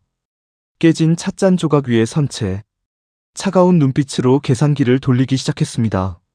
저 두 사람이 갈 곳은 뻔합니다. 사진만으로는 아무것도 증명할 수 없으니 반드시 유전자 검사를 하러 갈 겁니다. 한재명의 입꼬리가 비릿하게 올라갔습니다. 비서를 불렀습니다. 부산 시내 유전자 검사소. 가능한 곳은 전부 손을 써라. 돈으로 안 되는 사람은 없다는 거 보여주고 와. 하지만 한재명은 몰랐습니다. 그 트럭 안에서 저도 이미 같은 생각을 하고 있었다는 것을. 그리고 밑바닥에서 30년을 굴러온 사람은 판을 짜는 법도, 판을 뒤집는 법도 이미 알고 있다는 것을. 트럭이 부산 시내로 접어들었습니다. 조수석에 앉은 윤서연은 창밖을 바라보고 있었습니다. 약 기운이 아직 완전히 가시지 않았는지 눈의 초점이 가끔 흔들렸습니다. 그 모습을 보면서 저는 뭔가 이상하다는 생각이 들었습니다. 아까 저택에서 봤을 때부터였습니다. 걸음이 불안정했습니다. 몸이 말을 듣지 않는 것처럼 보였어요. 강변에서 한참을 울고 난 지금도 정상적인 사람처럼 보이지 않았습니다. 저는 조심스럽게 물었습니다. 요즘 무슨 약 드십니까? 윤서연이 고개를 돌렸습니다. 한재명이 몇 년 전부터 가져다 줬어요. 의사 선생님이 처방한 안정제라고. 먹으면 머리가 좀 몽롱해지긴 한데 잠은 잘 오더라고요. 저는 운전대를 쥔 손에 힘이 들어갔습니다. 안정제. 그 단어가 귓속에서 이상하게 맴돌았습니다. 머리가 몽롱해진다는 게 안정제의 정상적인 반응인지 저는 의사가 아니니 정확히 알 수 없었습니다. 하지만 밑바닥에서 오래 굴러온 사람의 본능이 말했습니다. 뭔가 이상하다고. 철민에게 전화를 걸었습니다. 야, 급하게 알아봐야 할 게 생겼다. 한재명이 윤서연 회장한테 몇 년째 먹이는 약이 있는데 안정제라고 했다는데 그게 진짜 안정제인지 아닌지 알아낼 수 있냐? 철민이 잠깐 침묵하다 대답했습니다. 한번 해볼게요. 형님. 근데 어떡해요? 한재명 주변 사람 중에 흔들릴 만한 사람 찾아봐. 돈이든 약점이든 뭔가 있을 거다. 전화를 끊고 다시 앞을 봤습니다. 목적지가 가까워지고 있었습니다. 부산 시내 중심가에 자리한 유전자 검사소. 건물 4층이었습니다. 저는 주차장에 트럭을 세우며 윤서연에게 말했습니다. 들어가기 전에 한 가지만 말씀드립니다. 안에서 수상한 것이 보이면 바로 저한테 말씀하세요. 아무리 사소한 것도요. 윤서연이 고개를 끄덕였습니다. 그 눈에 긴장과 기대가 반반씩 섞여 있었습니다. 검사소 건물 안으로 들어섰습니다. 하얀 벽에 형광등 불빛이 차갑게 내려앉은 복도. 접수대 앞에 직원이 앉아 있었습니다. 접수를 마치고 대기 번호표를 받았습니다. 번호가 불릴 때까지 복도 의자에 나란히 앉았습니다. 윤서연이 조심스럽게 손을 뻗어 제 손을 잡으려 했습니다. 저는 그 기척을 느끼자 어색한 듯 슬쩍 손을 빼서 무릎 위에 올렸습니다. 강변에서 함께 울고 서로를 부둥켜 안았지만 이렇게 조용히 나란히 앉아 있으니 30년이라는 거리가 다시 느껴지는 듯 했습니다. 그때였습니다. 복도 끝에서 양복 차림의 남자 한 명이 스쳐 지나갔습니다. 저는 무심코 그쪽을 봤다가 눈이 마주쳤습니다. 남자가 황급히 고개를 돌렸습니다. 검사소 직원치고는 지나치게 매끈한 구두를 신고 있었습니다. 손에는 아무것도 들려있지 않았어요. 이 건물에서 뭔가 업무를 보는 사람 같지 않았습니다. 그리고 무엇보다 저와 눈이 마주쳤을 때 자연스럽지 못하게 고개를 돌렸습니다. 저는 시선을 거두며 속으로 생각했습니다. 한재명이 이미 움직였다. 접수 번호가 호출되었습니다. 두 사람은 검사실 안으로 들어갔습니다. 구강 안쪽을 면봉으로 문지르는 간단한 채취였습니다. 5분도 채 걸리지 않았어요. 직원이 샘플을 밀봉하고 접수 번호를 적는 모습을 윤서연은 기도하는 심정으로 지켜봤습니다. 하지만 저는 그 모습을 보면서도 머릿속에서는 이미 다른 계산이 돌아가고 있었습니다. 검사소 건물 밖으로 나왔을 때 윤서연은 비로소 안도의 한숨을 내쉬었습니다. 가장 어려운 고비를 넘긴 것 같은 표정이었어요. 하지만 저는 달랐습니다. 걸음을 옮기면서도 찜찜한 기분을 떨칠 수가 없었습니다. 아까 복도에서 스쳐 지나간 양복 남자. 그 매끈한 구두. 부자연스럽게 돌아가던 고개. 그리고 검사 과정이 너무 순조로웠습니다. 한재명이라는 인간이 저를 직장에서 잘리게 만들고 요양병원으로 강제 이송까지 시도한 사람이었습니다. 그런 인간이 이렇게 조용할 리가 없었습니다. 분명 뒤에서 뭔가를 건드렸을 겁니다. 트럭에 올라타자마자 핸드폰이 진동했습니다. 철민이었습니다. 형님. 형님 생각이 맞는 것 같습니다. 저는 숨을 멈췄습니다. 뭔데? 아까 형님 들어가시고 얼마 안 돼서 검은색 세단 한 대가 검사소 뒷골목에 들어왔습니다. 양복 입은 남자가 내려서 비상구 쪽으로 들어갔다가 10분쯤 있다 나왔는데 차 번호 찍어놨어요. 가온그룹법인 차량입니다. 역시나였습니다. 아까 복도에서 느꼈던 그 찜찜함이 틀리지 않았습니다. 얼굴도 찍었냐? 당연하죠. 들어가고 나온 시간까지 다 찍어놨습니다. 잘했다. 절대 지우지 마라. 나중에 쓸 때가 있다. 전화를 끊은 뒤 조수석의 윤서연이 불안한 눈으로 저를 바라봤습니다. 저는 잠깐 망설이다가 솔직하게 말했습니다. 회장님, 한재명이 가만히 있지 않은 것 같습니다. 아마 며칠 뒤에 나올 검사 결과는 우리가 원하는 게 아닐 수도 있습니다. 윤서연의 얼굴이 하얗게 질렸습니다. 그러면 어떻게 하는 겁니까? 저는 전방을 응시한 채 반호한 목소리로 말했습니다. 저 인간들이 판을 짰으면 우리는 그 판을 뒤집으면 됩니다. 저는 트럭을 도심 외곽 한적한 주차장으로 돌렸습니다. 주차장 한쪽 구석에 트럭을 세우고 철민에게 다시 전화를 걸었습니다. 채취 키트 구해놨냐? 지금 바로 가져와. 30분쯤 지나자 오토바이 한 대가 주차장으로 들어왔습니다. 철민이 건넨 것은 밀봉된 구강 채취 키트 2세트였습니다. 인터넷에서도 살 수 있는 일반 검사 키트였지만 저한테는 이것이 마지막 보험이었습니다. 저는 트럭 실내등을 켰습니다. 희미한 불빛 아래에서 2개의 면봉과 밀봉 봉투가 보였습니다. 윤서연이 눈을 동그랗게 뜨며 물었습니다. 이게 뭡니까? 아무도 모르는 곳에 하나 더 의뢰할 겁니다. 이번에는 한재명이 손댈 수 없는 곳으로요. 저는 계획을 설명했습니다. 대학병원 2곳에 따로 보낼 겁니다. 동생들이 직접 병원에 가서 접수부터 분석까지 기계 앞을 지키게 할 겁니다. 한 곳이 뚫리더라도 다른 한 곳이 살아있으면 진실은 지켜집니다. 윤서연이 말없이 입을 벌렸습니다. 저는 새 면봉으로 윤서연의 구강 안쪽을 조심스럽게 채취했습니다. 그 다음 제 것도 채취해서 각각 별도의 봉투에 밀봉했어요. 봉투 위에 번호만 적고 이름은 쓰지 않았습니다. 누구의 샘플인지 외부에서 알 수 없도록 하기 위해서였습니다. 철민에게 봉투 2세트를 건네며 말했습니다. 각각 다른 동생이 직접 가서 접수해. 내 이름이나 회장님 이름 절대 쓰지 마. 번호로만 접수하고 결과 나올 때까지 한 명이 병원 로비에서 지키고 있어. 누가 접근하든 절대 눈 떼지 마. 오토바이가 주차장을 빠져나가는 뒷모습을 바라보며 저는 속으로 생각했습니다. 한재명이 아무리 돈으로 사람을 매수해도 대학병원 2곳을 동시에 손댈 수는 없을 거라고. 하지만 그것만으로는 부족했습니다. 유전자 검사 결과가 나오기까지 며칠이 걸립니다. 그 사이에 한재명이 다른 수를 쓸 수 있었습니다. 저는 더 생각해야 했습니다.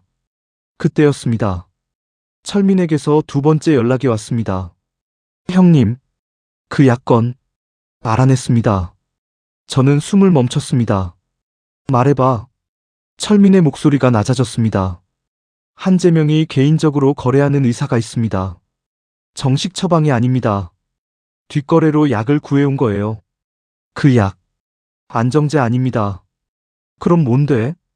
장기 복용하면 판단력이 흐려지고 기억력이 저하되고 무기력증이 생기는 약입니다. 쉽게 말하면 치매 증상과 비슷하게 만드는 거예요. 그것도 몇 년에 걸쳐서 서서히. 저는 핸드폰을 쥔 손이 떨렸습니다. 치매 증상. 그러니까 한재명은 수년에 걸쳐 윤서연의 정신을 서서히 무너뜨려 온 겁니다. 스스로 판단하지 못하게, 저항하지 못하게, 오직 자신에게만 의존하게 만들려고. 반전이었습니다.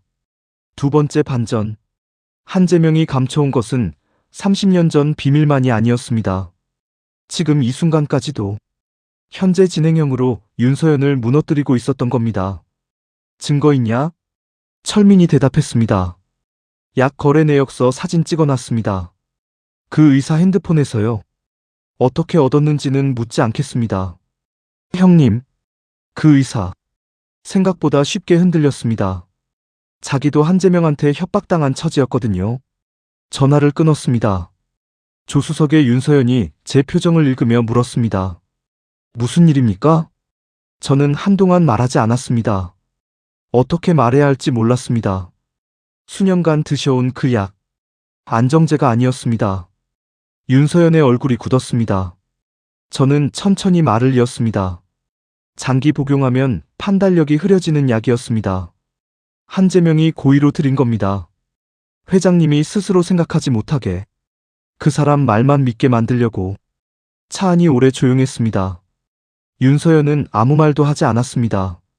창밖을 바라보는 그녀의 눈이 빠르게 흔들렸습니다. 30년간 믿어온 사람이었습니다. 남편이 죽고 아들을 잃었다고 생각하며 세상에서 가장 힘들었던 순간마다 곁에 있었던 사람이었습니다. 그 사람이 수년에 걸쳐 자신의 정신을 약으로 갉아먹어왔다는 사실. 얼마나 무너지는 기분이겠습니까? 윤서연의 눈에서 눈물이 한 줄 흘렀습니다. 하지만 그녀는 손등으로 그것을 닫고 입을 열었습니다. 그 증거, 확보해놨습니까? 저는 고개를 끄덕였습니다. 그럼 됐습니다. 윤서연의 목소리가 달라졌습니다. 아까까지의 흔들리는 목소리가 아니었습니다. 뭔가를 결심한 사람의 서늘하고 단단한 목소리였어요. 저는 그 목소리를 들으며 생각했습니다. 약 기운이 거치면서 진짜 윤서연이 나오고 있구나. 30년 동안 혼자 그 거대한 그룹을 지켜온 여자가 이제 제 모습을 되찾고 있구나. 이틀이 더 흘렀습니다. 저는 윤서연을 철민이 관리하는 작은 원룸에 머물게 했습니다. 저택으로 돌아가면 한재명의 소나기에 다시 잡힐 테니까요. 윤서연은 난생 처음 겪어보는 좁고 낡은 방이었지만 한재명의 저택보다 여기가 더 편하다고 했습니다. 적어도 여기에는 자신을 감시하는 눈이 없었으니까요. 그리고 예상대로 한재명에게서 연락이 왔습니다. 윤서연의 핸드폰이 울렸을 때 저도 옆에 있었습니다. 윤서연이 전화를 받자 한재명의 목소리가 흘러나왔습니다. 차분하고 여유로운, 승리를 확신하는 사람의 목소리였습니다. 회장님, 유전자 검사 결과가 나왔습니다. 마음이 아프지만 사실대로 말씀드리겠습니다. 그 청년은 회장님과 아무런 혈연 관계가 없는 것으로 확인됐습니다. 회장님을 이용하려 한 사기꾼이 맞았던 거예요. 윤서연의 손이 떨리기 시작했습니다. 검사 결과가 조작될 거라고 미리 들었는데도 막상 한재명의 입에서 그 말이 나오니 가슴이 무너지는 것 같았어요. 한재명은 거기서 멈추지 않았습니다. 곧 임시 주주총회가 열립니다. 그 자리에서 이 결과를 공개하고 이 소동을 마무리하겠습니다. 회장님도 참석해 주셔야 합니다. 전화가 끊겼습니다. 윤서연이 떨리는 손으로 저를 바라봤습니다. 눈에 눈물이 그렁그렁 맺혀 있었습니다. 저는 아무 말 없이 품 안에서 서류 봉투 하나를 꺼냈습니다. 아직 뜯지 않은 봉투였습니다. 대학병원 두 곳 중 첫 번째 곳에서 어젯밤 도착한 것이었습니다. 하지만 저는 일부러 열어보지 않고 있었습니다. 윤서연이 눈을 크게 떴습니다. 왜 안 열어봤습니까? 저는 봉투를 다시 안주머니에 집어넣으며 말했습니다. 한재명이 주주총회에서 판을 벌이겠다면 우리도 거기서 뒤집으면 됩니다. 그 자리에서 모든 사람이 보는 앞에서 열어볼 겁니다. 윤서연이 저를 바라봤습니다. 두려움과 결의가 교차하는 눈이었습니다. 저는 그 눈을 바라보며 낮게 말했습니다. 회장님, 저 평생 밑바닥에서 살았습니다. 가진 게 없었습니다. 잃을 것도 없었어요. 그게 저한테는 오히려 무기였습니다. 한재명은 잃을 게 너무 많은 사람입니다. 그게 그 사람의 약점입니다. 윤서연이 천천히 고개를 끄덕였습니다. 같은 시각, 가온그룹 본사에서 한재명은 주주총회 준비를 마무리하고 있었습니다. 비서가 보고했습니다. 검사소 결과 조작 완료됐습니다. 친생자 관계 불일치로 처리됐습니다. 한재명이 만족스럽게 고개를 끄덕였습니다. 내일 총회에서 이 결과 공개하고 경영권 위임 동의서 서명받아 그 정가자 놈은 사기죄로 고소하면 끝이야. 비서가 망설이며 물었습니다. 근데 전무님, 그 박도준이라는 자가 가만히 있을까요? 한재명이 콧방귀를 뀌었습니다. 밑바닥 놈이 뭘 할 수 있겠어. 증거도 없고 돈도 없고 백도 없는 놈이. 하지만 그는 몰랐습니다. 증거가 없는 게 아니었습니다.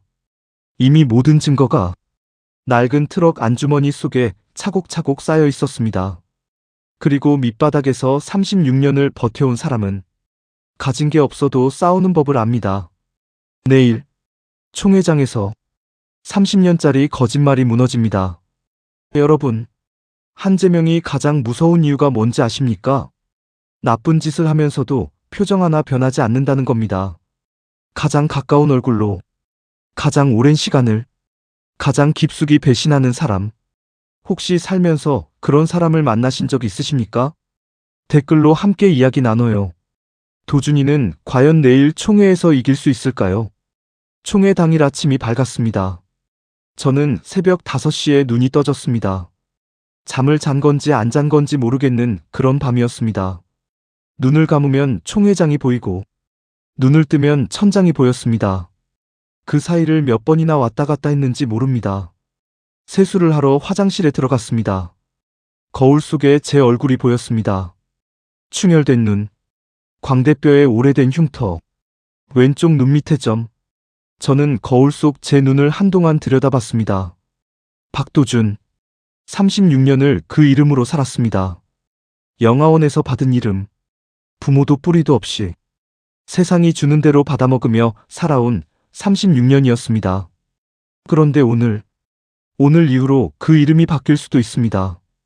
윤민혁, 가온그룹 여회장의 아들, 30년 전 불길 속에서 사라졌다고 모두가 믿었던 아이. 저는 거울 속 제 눈을 똑바로 바라보며 낮게 중얼거렸습니다. 이름이 뭐든 상관없습니다. 오늘 하루만, 딱 오늘 하루만 끝까지 버팁니다. 철민이 구해다 준 검은색 수트가 의자 위에 걸려 있었습니다. 저는 그 수트를 천천히 입었습니다. 평생 작업복과 낡은 점퍼만 걸쳐왔던 사람이 처음으로 정장을 입는 거였습니다. 거울 앞에 서봤습니다. 낯설었습니다. 어깨는 수트에 맞게 딱 떨어졌는데 손이 문제였습니다.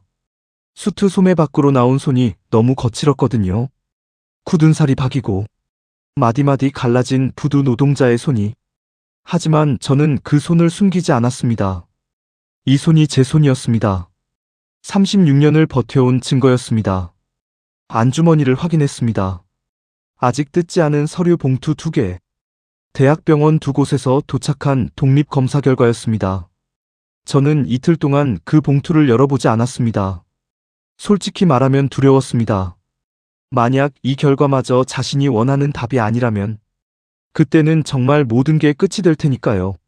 하지만 저는 안주머니를 손바닥으로 지그시 눌렀습니다. 봉투의 모서리가 손끝에 느껴졌습니다. USB도 확인했습니다. 검은색 몸체에 하얀 테이프가 감긴 작은 USB. 그 안에는 철민이 며칠 동안 확보한 영상들이 담겨 있었습니다. 검사소 비상구 계단에서 한재명 비서가 직원에게 돈 봉투를 건네는 장면. 음성까지 선명하게 잡혀 있었습니다. 그리고 약 거래 내역서 사진. 의사 진술 녹취록. 저는 USB를 안주머니 깊숙이 집어넣었습니다. 이제 돌려받으러 갑니다. 빼앗긴 내 이름. 그리고 우리 어머니의 30년. 문 밖에서 윤서연이 기다리고 있었습니다. 단정하게 빗어 올린 머리, 검은 정장, 진주 브로치. 파출소에서 처음 봤을 때와 같은 차림이었습니다. 하지만 달랐습니다. 그때는 약 기운에 눈의 초점이 흔들리고 있었습니다. 오늘은 달랐습니다. 눈빛이 살아있었습니다. 이글이글. 30년간 속아온 여자의 분노와 아들을 되찾으려는 어머니의 결의가 그 눈 속에 동시에 타오르고 있었습니다. 두 사람은 서로를 바라보며 고개를 끄덕였습니다. 말은 필요 없었습니다. 가온그룹 본사 건물이 눈앞에 나타났습니다. 유리와 철골로 이루어진 거대한 건물이 아침 햇살을 받아번쩍이고 있었습니다. 저는 그 건물을 올려다봤습니다. 저 안에서 30년이 결정됩니다. 차에서 내리며 저는 한 번 심호흡을 했습니다. 부두에서 새벽마다 맡던 짠 바다 냄새는 없었습니다. 대신 도심의 매연과 커피 냄새가 섞인 공기가 폐 안으로 들어왔습니다. 괜찮습니다. 오늘만큼은 이 공기도 버틸 수 있었습니다. 25층 대회의실. 통유리 너머로 부산 도심이 한눈에 내려다 보이는 그 방은 평소 이사회나 중요한 의결이 있을 때만 열리는 곳이었습니다. 오늘 그 방의 문이 활짝 열려 있었습니다. 길게 늘어선 회의 탁자 양편으로 수십 명의 주주들이 빼곡히 앉아 있었습니다. 뒤편에는 초청받은 기자들이 카메라와 녹음기를 꺼내놓고 있었어요. 저는 그 방에 들어서지 않았습니다. 복도 끝, 비상구 계단 앞에 철민과 동생들이 대기하고 있었습니다. 저는 낮게 말했습니다. 준비됐냐? 일제히 고개를 끄덕였습니다. 윤서연이 먼저 회의실 안으로 들어갔습니다. 저는 복도에서 기다렸습니다. 회의실 안에서 한재명의 목소리가 들렸습니다. 마이크를 통해 구석구석까지 울려 퍼지는 낮고 묵직한 목소리였습니다. 존경하는 주주 여러분, 오늘 긴급히 자리를 마련한 이유를 말씀드리겠습니다. 저는 복도 벽에 등을 기댄 채 눈을 감았습니다. 한재명의 목소리가 계속 들렸습니다. 최근 우리 회장님을 현혹하여 재산을 노린 파렴치한 사기꾼이 나타났습니다. 전과 이범의 부두 노동자가 회장님의 돌아가신 아드님을 사칭하며 접근한 겁니다. 하지만 진실은 숨겨지지 않는 법이죠. 카메라 셔터 소리가 빗발쳤습니다. 주주들의 웅성거림이 복도까지 새어나왔습니다. 저는 눈을 뜨고 안주머니를 손으로 눌렀습니다. 봉투의 모서리, USB의 각진 모서리, 둘 다 손끝에 선명하게 느껴졌습니다. 철민이 옆에서 낮게 말했습니다. 형님, 지금입니까? 저는 고개를 저었습니다. 아직입니다. 회의실 안에서 한재명의 목소리가 다시 들렸습니다. 회장님, 이제 그만 고집을 내려놓으십시오. 마음이 약해지셔서 사기꾼에게 속으신 겁니다. 정신 건강도 우려되는 상황이니 경영 일선에서 잠시 물러나시는 게 어떻겠습니까? 잠시 침묵이 흘렀습니다. 서류가 바스락거리는 소리가 났습니다. 경영권 위임 동의서를 내미는 소리였습니다. 저는 그 소리를 듣는 순간 발을 뗐습니다. 지금입니다. 쾅! 회의실 뒷문이 벽에 부딪힐 만큼 거칠게 열렸습니다. 모든 시선이 일제히 뒤로 쏠렸습니다.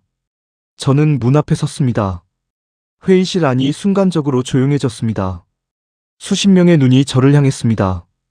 기자들의 카메라가 일제히 돌아왔습니다. 저는 그 시선들을 천천히 받아냈습니다.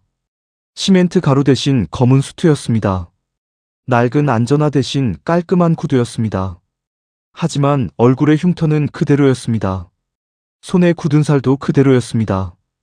그리고 왼쪽 눈 밑의 점도 그대로였습니다. 밑바닥에서 올라온 사람의 서슬 퍼런 기운이 그 눈 안에 가득 차 있었습니다. 한재명의 미소가 얼어붙었습니다. 당장 이 사람을 끌어내. 한재명이 소리쳤습니다. 경비 2명이 저를 향해 달려왔습니다. 저는 눈길도 주지 않았습니다. 마이크 따위 없어도 회의실 끝까지 울리는 부두에서 단련된 우렁찬 목소리로 입을 열었습니다. 사기극은 그쪽이 전문인 것 같은데요. 한재명 전무님. 그 한마디에 회의실이 쥐 죽은 듯 조용해졌습니다. 경비원들도 멈칫했습니다. 기자들의 카메라가 저한테서 한재명으로, 한재명에서 저한테로 바쁘게 움직였습니다. 저는 안주머니에서 USB를 꺼냈습니다. 검은색 몸체에 하얀 테이프가 감긴 작은 물건. 한재명의 눈이 그 USB를 보는 순간 미세하게 흔들렸습니다. 이거 한번 틀어보시죠. 저는 USB를 회의실 제어실 직원에게 건넸습니다. 직원이 망설였습니다. 주주 한 명이 틀어봐라고 말했습니다. 대형 스크린의 화면이 바뀌었습니다. 영상이 재생됐습니다.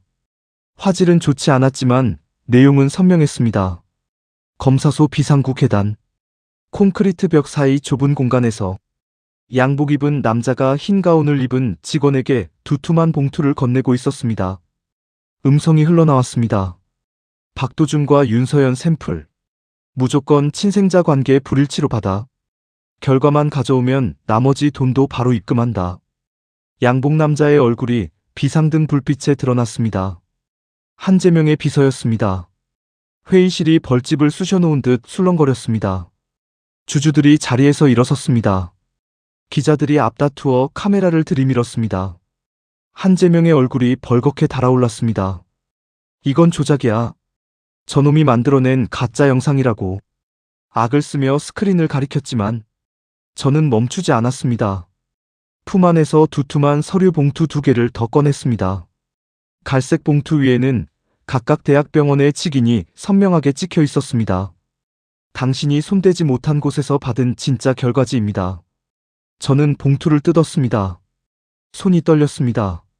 36년 동안 어떤 주먹 앞에서도 떨지 않았던 손이 이 작은 봉투 하나 앞에서 떨리고 있었습니다. 첫 번째 봉투를 열었습니다. 결과지를 꺼내 펼쳤습니다. 눈이 숫자를 찾아 빠르게 내려갔습니다. 친생자 관계 일치 확률 99.9%. 두 번째 봉투를 열었습니다. 같은 숫자였습니다. 친생자 관계 일치 확률 99.9%. 저는 2장의 결과지를 단상 위에 펼쳤습니다. 카메라 플래시가 터졌습니다. 회의실 전체가 그 숫자를 향해 시선을 쏟았습니다. 저는 고개를 들어 한재명을 똑바로 바라봤습니다. 내가 바로 당신이 30년 전 불길 속에 던져버린 회장님의 아들 윤민혁입니다. 그 한마디가 떨어지는 순간 회의실 안의 공기가 완전히 바뀌었습니다. 웅성거림이 폭풍처럼 번졌습니다. 주주들의 시선이 일제히 한재명을 향했습니다. 기자들의 셔터 소리가 폭포처럼 쏟아졌습니다. 한재명의 얼굴이 흑빛으로 변했습니다. 뒷걸음질을 쳤습니다. 입을 벌려 뭔가를 말하려 했지만 아무 소리도 나오지 않았습니다. 30년간 쌓아 올린 왕국이 눈앞에서 무너지는 소리가 들리는 것 같았을 겁니다. 앞줄에 앉아있던 윤서연이 자리에서 일어섰습니다. 비틀거리는 다리로 단상 쪽으로 걸어왔습니다. 경영권 위임 동의서는 거들떠보지도 않았습니다. 그녀의 눈에는 오직 저만 보였습니다. 단상 앞에 다다른 윤서연이 제 2 손을 덥석 잡았습니다. 거칠고 굳은 살 박힌 큰 손.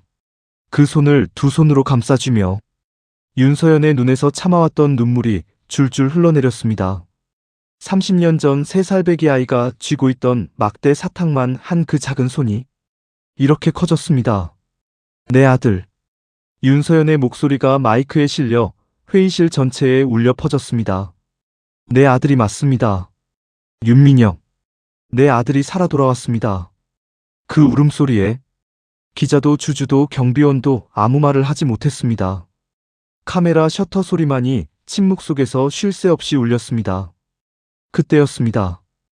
회의실 양쪽 문으로 사복 형사들이 조용히 들어왔습니다. 철민이 사전에 넘긴 증거 영상과 서류를 검토한 경찰이 체포영장을 발부받아 대기하고 있었던 겁니다. 형사 2명이 한재명의 양팔을 잡았습니다. 한재명은 힘없이 고개를 떨구었습니다. 30년간 쌓아 올린 왕국이 단 몇 분 만에 무너져 내리는 순간이었습니다. 한재명이 끌려나가기 직전 저는 천천히 다가갔습니다. 한재명의 귀에 입을 가까이 대고 회의실 안 누구에게도 들리지 않을 만큼 낮은 목소리로 속삭였습니다. 당신이 나를 영화원 앞에 버린 그날부터 난 매일 밑바닥에서 살아남았습니다.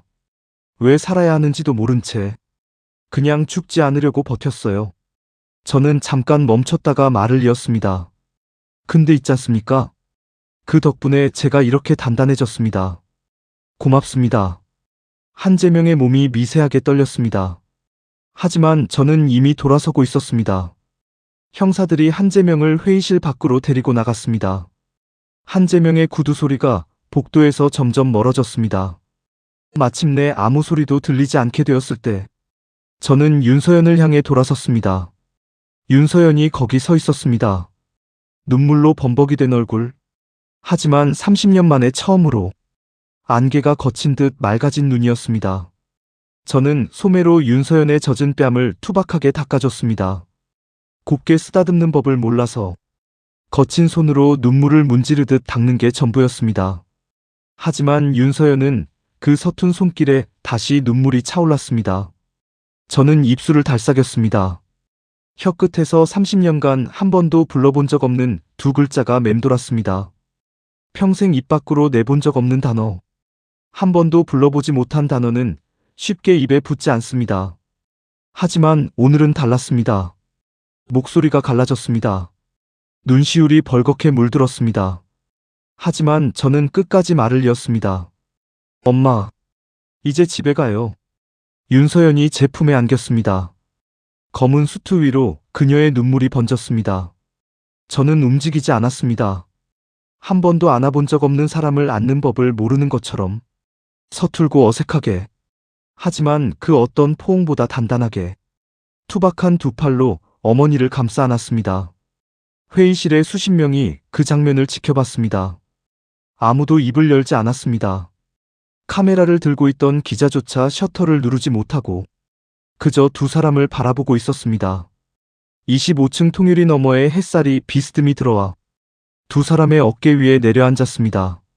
30년간 멈춰있던 시간이 다시 돌아가기 시작했습니다. 빼앗겼던 이름을 되찾은 날이었습니다. 그리고 태어나서 처음으로 엄마라는 단어를 입 밖으로 꺼낸 날이었습니다.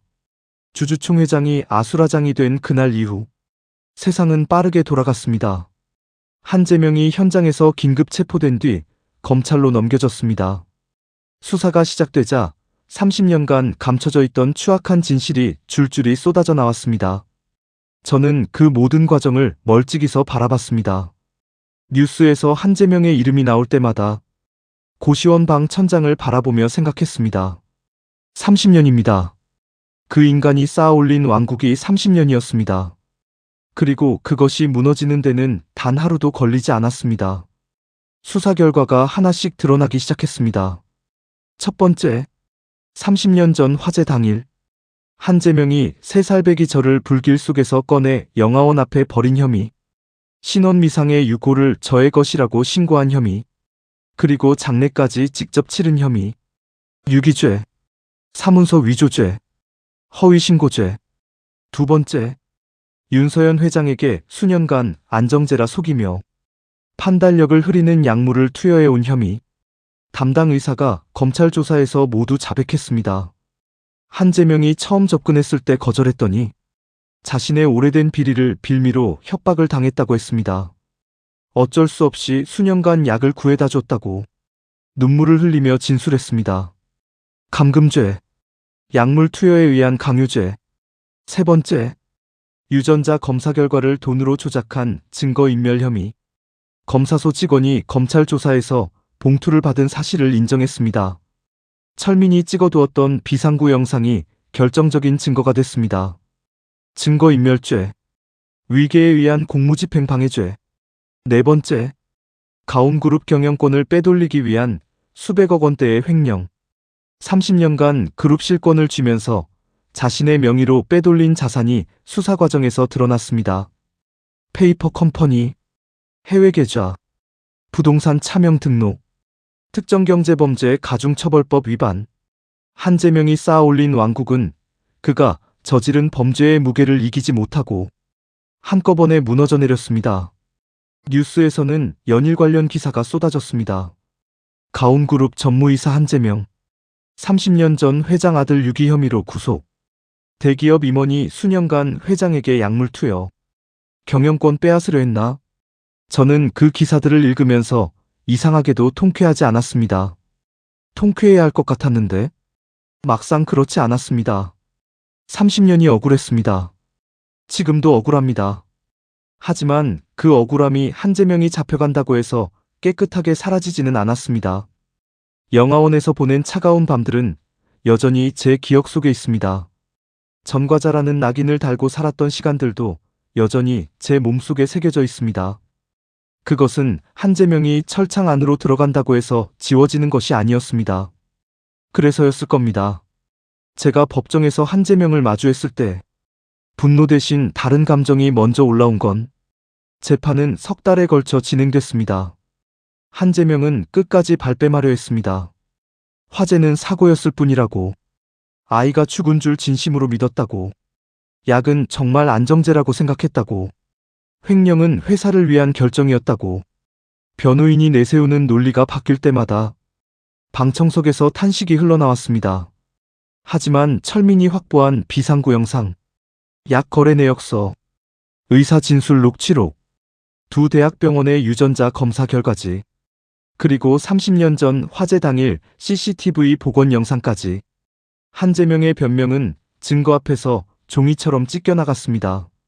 선고가 내려지던 날, 저는 방청석에 앉아 있었습니다. 윤서연이 옆에 있었습니다. 판사가 주문을 읽기 시작했을 때, 저는 앞을 똑바로 바라봤습니다. 피고인 한재명에 대하여 판사의 목소리가 법정안을 가득 채웠습니다. 유기죄, 약물 투여에 의한 감금죄, 증거인멸죄, 특정경제범죄의 가중처벌법 위반 등 각 혐의를 모두 유죄로 인정하며 잠깐 멈췄습니다. 징역 18년을 선고합니다. 법정안이 술렁였습니다. 방청석 여기저기서 탄식과 안도의 한숨이 동시에 터져나왔습니다. 저는 아무 소리도 내지 않았습니다. 한재명을 바라봤습니다. 피고인석에 앉아있는 한재명의 얼굴에서 마지막 남은 오만함마저 사라진 순간이었습니다. 30년간 쌓아온 모든 것이 무너진 얼굴. 그런데 이상하게도 저는 그 얼굴을 보면서 아무것도 느끼지 못했습니다. 법정을 나오면서 윤서연이 제 손을 잡았습니다. 아무 말도 하지 않았습니다. 그냥 꼭 쥐고 걸었습니다. 저도 아무 말 하지 않았습니다. 법원 건물을 나서자 햇살이 쏟아졌습니다. 부산의 가을 햇살이었습니다. 뜨겁지도 차갑지도 않은 딱 적당한 온기였습니다. 저는 그 햇살을 얼굴 위에 받으며 눈을 감았습니다. 그때였습니다. 윤서연이 낮게 말했습니다. 도준아. 저는 눈을 떴습니다. 윤서연이 저를 바라보고 있었습니다. 아직도 도준이라고 불렀습니다. 민혁이라고 부르지 않았어요. 제가 그것을 더 편하게 느낀다는 걸 그녀는 이미 알고 있었던 거겠죠. 미안하다. 윤서연의 목소리가 떨렸습니다. 30년 동안 찾지 못해서, 30년 동안 살아있다는 걸 몰라서, 그 긴 시간 동안 혼자 버티게 해서 저는 잠깐 말이 없었습니다. 뭐라고 대답해야 할지 몰랐습니다. 괜찮다고 해야 할까요? 괜찮지 않았습니다. 솔직히 말하면 지금도 가끔 억울합니다. 왜 하필 저였어야 했냐고. 왜 그 긴 시간을 그렇게 살아야 했냐고. 하지만 동시에 이런 생각도 들었습니다. 그 밑바닥에 시간이 없었다면 지금의 제가 있었을까요? 영화원에서 동생들을 지키려고 주먹을 들지 않았다면, 부두에서 땀을 흘리지 않았다면, 한재명에게 짓밟히면서도 포기하지 않았다면 지금 이 자리에 서 있을 수 있었을까요? 저는 천천히 입을 열었습니다. 어머니. 윤서연의 눈이 커졌습니다. 저는 처음으로 그 호칭을 자연스럽게 썼습니다. 저 괜찮습니다. 진짜로요. 윤서연의 눈에 눈물이 고였습니다. 저는 그 눈물을 보면서 말을 이었습니다. 근데 있지 않습니까? 딱 한 가지만 부탁드려도 됩니까? 뭐든지. 앞으로는 저한테 자주 밥 해주십시오. 어머니 밥이 제가 평생 먹어본 것 중에 제일 맛있습니다. 윤서연이 웃었습니다. 눈물이 뺨을 타고 흘러내리면서도 웃었습니다. 30년 만에 처음 보는 그녀의 웃음이었습니다. 법원 앞 가을 햇살 아래에서 두 사람이 처음으로 함께 웃었습니다. 그리고 며칠 뒤 철민에게서 연락이 왔습니다. 형님, 한재명 남은 재산 환수 절차 들어간답니다. 30년간 빼돌린 거 다 토해낸다고요. 저는 고개를 끄덕였습니다. 그래서 철민이 잠깐 웃었습니다. 형님은 역시 돈 얘기엔 관심 없네요. 관심 없는 건 아니었습니다. 하지만 그보다 더 중요한 것들이 있었습니다. 동생들이었습니다. 저는 윤서연의 도움을 받아 작은 보안업체를 세웠습니다. 영화원 출신 동생 5명을 정식 직원으로 채용했습니다. 어두운 골목에서 주먹을 휘두르던 손으로 이제는 깔끔한 제복의 단추를 잠그고 사람들을 지키는 일을 하게 됐습니다. 창립 첫날 아침, 사무실 앞에 모인 동생들의 얼굴을 보면서 저는 가슴이 뭉클했습니다. 제복을 입은 동생들이 차렷 자세로 서서 저를 향해 거수 경례를 했습니다. 본부장님, 오늘부터 잘 부탁드립니다. 저는 웃으며 동생들의 어깨를 하나씩 툭툭 쳤습니다. 나쁜 짓 하지 말고 땀 흘려서 벌자. 우리 그거 하나만 지키면 된다. 영화원 시절부터 입버릇처럼 해왔던 말이었습니다. 그런데 이제는 그 말이 현실이 됐습니다. 제복을 입고 당당하게 걸어다니는 동생들을 볼 때마다 저는 이 모든 게 꿈이 아닌가 싶을 때가 있었습니다. 철민이 옆에서 말했습니다. 형님, 저 어릴 때 생각나십니까? 형님이 불량배들한테 맞으면서도 우리 지키려고 몽둥이 들었을 때요. 그때 저 속으로 생각했습니다. 우리 형처럼만 살아야겠다고. 저는 아무 말도 못했습니다. 목이 메었습니다. 평생 아무도 저한테 그런 말을 해준 사람이 없었거든요. 저는 괜히 헛기침을 하며 고개를 돌렸습니다. 야, 일이나 해? 철민이 씩 웃으며 고개를 꾸벅였습니다. 예, 본부장님. 그날 저녁, 저는 퇴근길에 혼자 부두에 들렀습니다. 예전에 일하던 그 부두였습니다.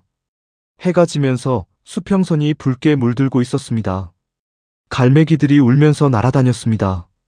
파도 소리가 낮게 깔렸습니다. 저는 방파제에 걸터 앉아 그 풍경을 한참 바라봤습니다. 10년 가까이 이 부두에서 새벽마다 일했습니다. 소금 냄새, 생선 냄새, 기름 냄새. 이 냄새들이 이제는 나쁘지 않았습니다. 오히려 그리울 것 같았습니다. 이 냄새가 있는 시간 동안 저는 적어도 정직하게 살았으니까요. 핸드폰이 울렸습니다. 윤서연이었습니다. 밥 다 됐다. 언제 오니? 저는 짧게 웃었습니다. 지금 출발합니다. 방파제에서 일어서며 저는 한 번 더 바다를 바라봤습니다. 노을빛이 수면 위에 길게 깔려 있었습니다. 저는 속으로 중얼거렸습니다. 아버지, 저 이제 괜찮습니다. 어머니 곁에 있을 겁니다. 걱정 마십시오. 그리고 돌아섰습니다. 제복은 아니었습니다. 수트도 아니었습니다. 평범한 티셔츠에 청바지 차림이었습니다. 하지만 그 어느 때보다 가볍고 단단한 발걸음으로 저는 집을 향해 걸었습니다. 처음으로 돌아갈 집이 있는 사람의 발걸음이었습니다. 한재명이 철창 안으로 사라진 뒤 가온그룹은 빠르게 안정을 찾아갔습니다. 약 기운이 완전히 거친 윤서연은 수년 만에 처음으로 맑은 정신으로 경영에 복귀했습니다. 이사회가 열렸습니다. 주주들이 박수를 쳤습니다. 한재명이 장악하고 있던 자리들이 하나씩 정리됐습니다. 그가 심어놓은 사람들이 하나씩 빠져나갔습니다. 그리고 그 빈자리에 새로운 사람들이 들어왔습니다. 윤서연은 회의실에서 임원들을 바라보며 말했습니다. 지난 30년 동안 제가 보지 못했던 것들이 많습니다. 이제부터는 제대로 보겠습니다. 그 목소리에는 흔들림이 없었습니다. 약 기운에 짓눌려 있던 그 여자가 아니었습니다. 30년 전 혼자 그 거대한 그룹을 일으켜 세웠던 진짜 윤서연이 돌아온 것이었습니다. 저는 그 모습을 멀리서 바라봤습니다. 어머니. 혀끝에서 그 두 글자가 자연스럽게 돌아가기 시작하고 있었습니다. 아직 어색하긴 했습니다. 하지만 조금씩, 아주 조금씩 제 것이 되어가고 있었습니다. 쥐새끼는 그렇게 철창 안으로 사라졌습니다. 30년간 두 사람의 삶을 훔쳐간 그 인간이 이제 아무것도 훔칠 수 없는 곳으로 갔습니다. 하지만 저는 압니다. 진짜 이긴 것은 법원의 판결이 아니라는 것을. 밑바닥에서도 포기하지 않았던 그 시간들이 결국 이긴 것이라는 것을. 계절이 바뀌었습니다.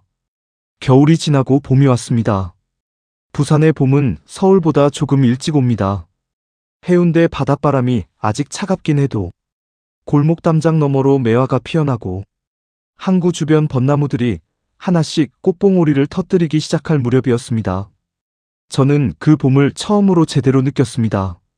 아니, 정확히 말하면 봄이 왔다는 것을 느낄 여유가 생겼다는 표현이 더 맞겠습니다. 36년을 살면서 봄이 왔다는 걸 느끼며 산 적이 없었거든요. 매년 봄이 왔겠지만 저한테는 그냥 새벽 4시에 일어나 부두로 가는 아침이었을 뿐이었습니다. 이제는 달랐습니다. 아침에 눈을 뜨면 제일 먼저 들리는 소리가 있었습니다. 부엌에서 나는 소리였습니다. 가스불이 켜지는 소리, 냄비가 올라가는 소리, 그리고 된장 끓는 냄새가 방 안까지 스며드는 것. 윤서연이 새벽부터 일어나 밥을 짓는 소리였습니다. 저는 그 소리에 눈이 떠졌습니다. 소파에 누운 채 천장을 바라봤습니다. 저는 아직도 침실 킹 사이즈 침대에서 자지 못합니다. 처음 저택에 들어왔을 때 침대에 누워봤는데 너무 푹신해서 오히려 잠이 안 왔습니다. 몸이 그 감촉을 낯설어 했어요. 10년 가까이 컨테이너, 숙소의 얇은 매트리스에서 잔 몸이었으니까요. 결국 이불을 들고 거실 소파로 나왔습니다. 소파가 훨씬 편했습니다. 윤서연이 처음에는 안쓰러워했습니다. 침대에서 자야 한다고, 소파는 허리에 안 좋다고. 하지만 저는 매일 밤 소파로 나왔습니다. 어느 날부터 윤서연이 아무 말도 하지 않았습니다. 대신 소파 위에 두툼한 이불을 깔아놓기 시작했습니다. 베개도 침대 것보다 더 푹신한 걸로 바꿔놨습니다. 아들이 편한 곳에서 자는 게 제일이라고 생각했겠죠. 저는 그 이불을 덮으면서 매일 밤 이상한 기분을 느꼈습니다. 누군가가 나를 위해 뭔가를 준비해뒀다는 기분. 그게 이렇게 따뜻한 건지 36년 만에 처음 알았습니다. 성재야, 이제 그만 일어나서 밥 먹어야지. 윤서연의 목소리가 거실에 울렸습니다. 저는 소파에서 부스스한 머리를 들고 눈을 비볐습니다. 성재. 그 이름이 처음에는 남의 이름 같았습니다. 윤민혁도 아니고 박도준도 아닌 성재라는 이름. 윤서연이 30년 전 제가 태어났을 때 붙여준 이름이라고 했습니다. 세상의 빛이 되라고. 성재. 매일 아침 그 이름을 들을 때마다 조금씩 아주 조금씩 제 것이 되어가고 있었습니다. 식탁으로 나갔습니다. 밥상이 차려져 있었습니다. 김이 모락모락 나는 흰 쌀밥, 된장찌개, 계란말이, 시금치 나물, 그리고 제가 좋아한다는 걸 어디서 알았는지 갈치조림까지. 저는 식탁 앞에 앉으면서 멈칫했습니다. 어떻게 알았습니까? 제가 갈치 좋아하는 거. 윤서연이 맞은편에 앉으며 웃었습니다. 부두에서 일하는 사람이 갈치를 싫어하겠니? 그냥 찍어봤어. 저는 숟가락을 들었습니다. 된장찌개를 한 숟갈 떠서 입에 넣는 순간 목구멍이 뜨거워지는 걸 느꼈습니다.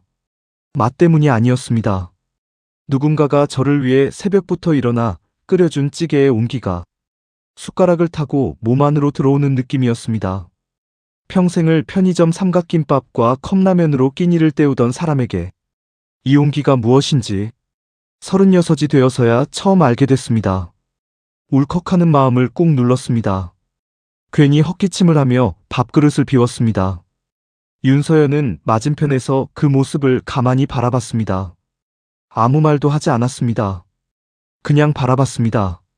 아들이 밥 먹는 모습을 보는 것만으로도 눈물이 차오르는 것 같았지만 오늘은 참았습니다. 아들 앞에서 울기만 하는 엄마는 되고 싶지 않았으니까요.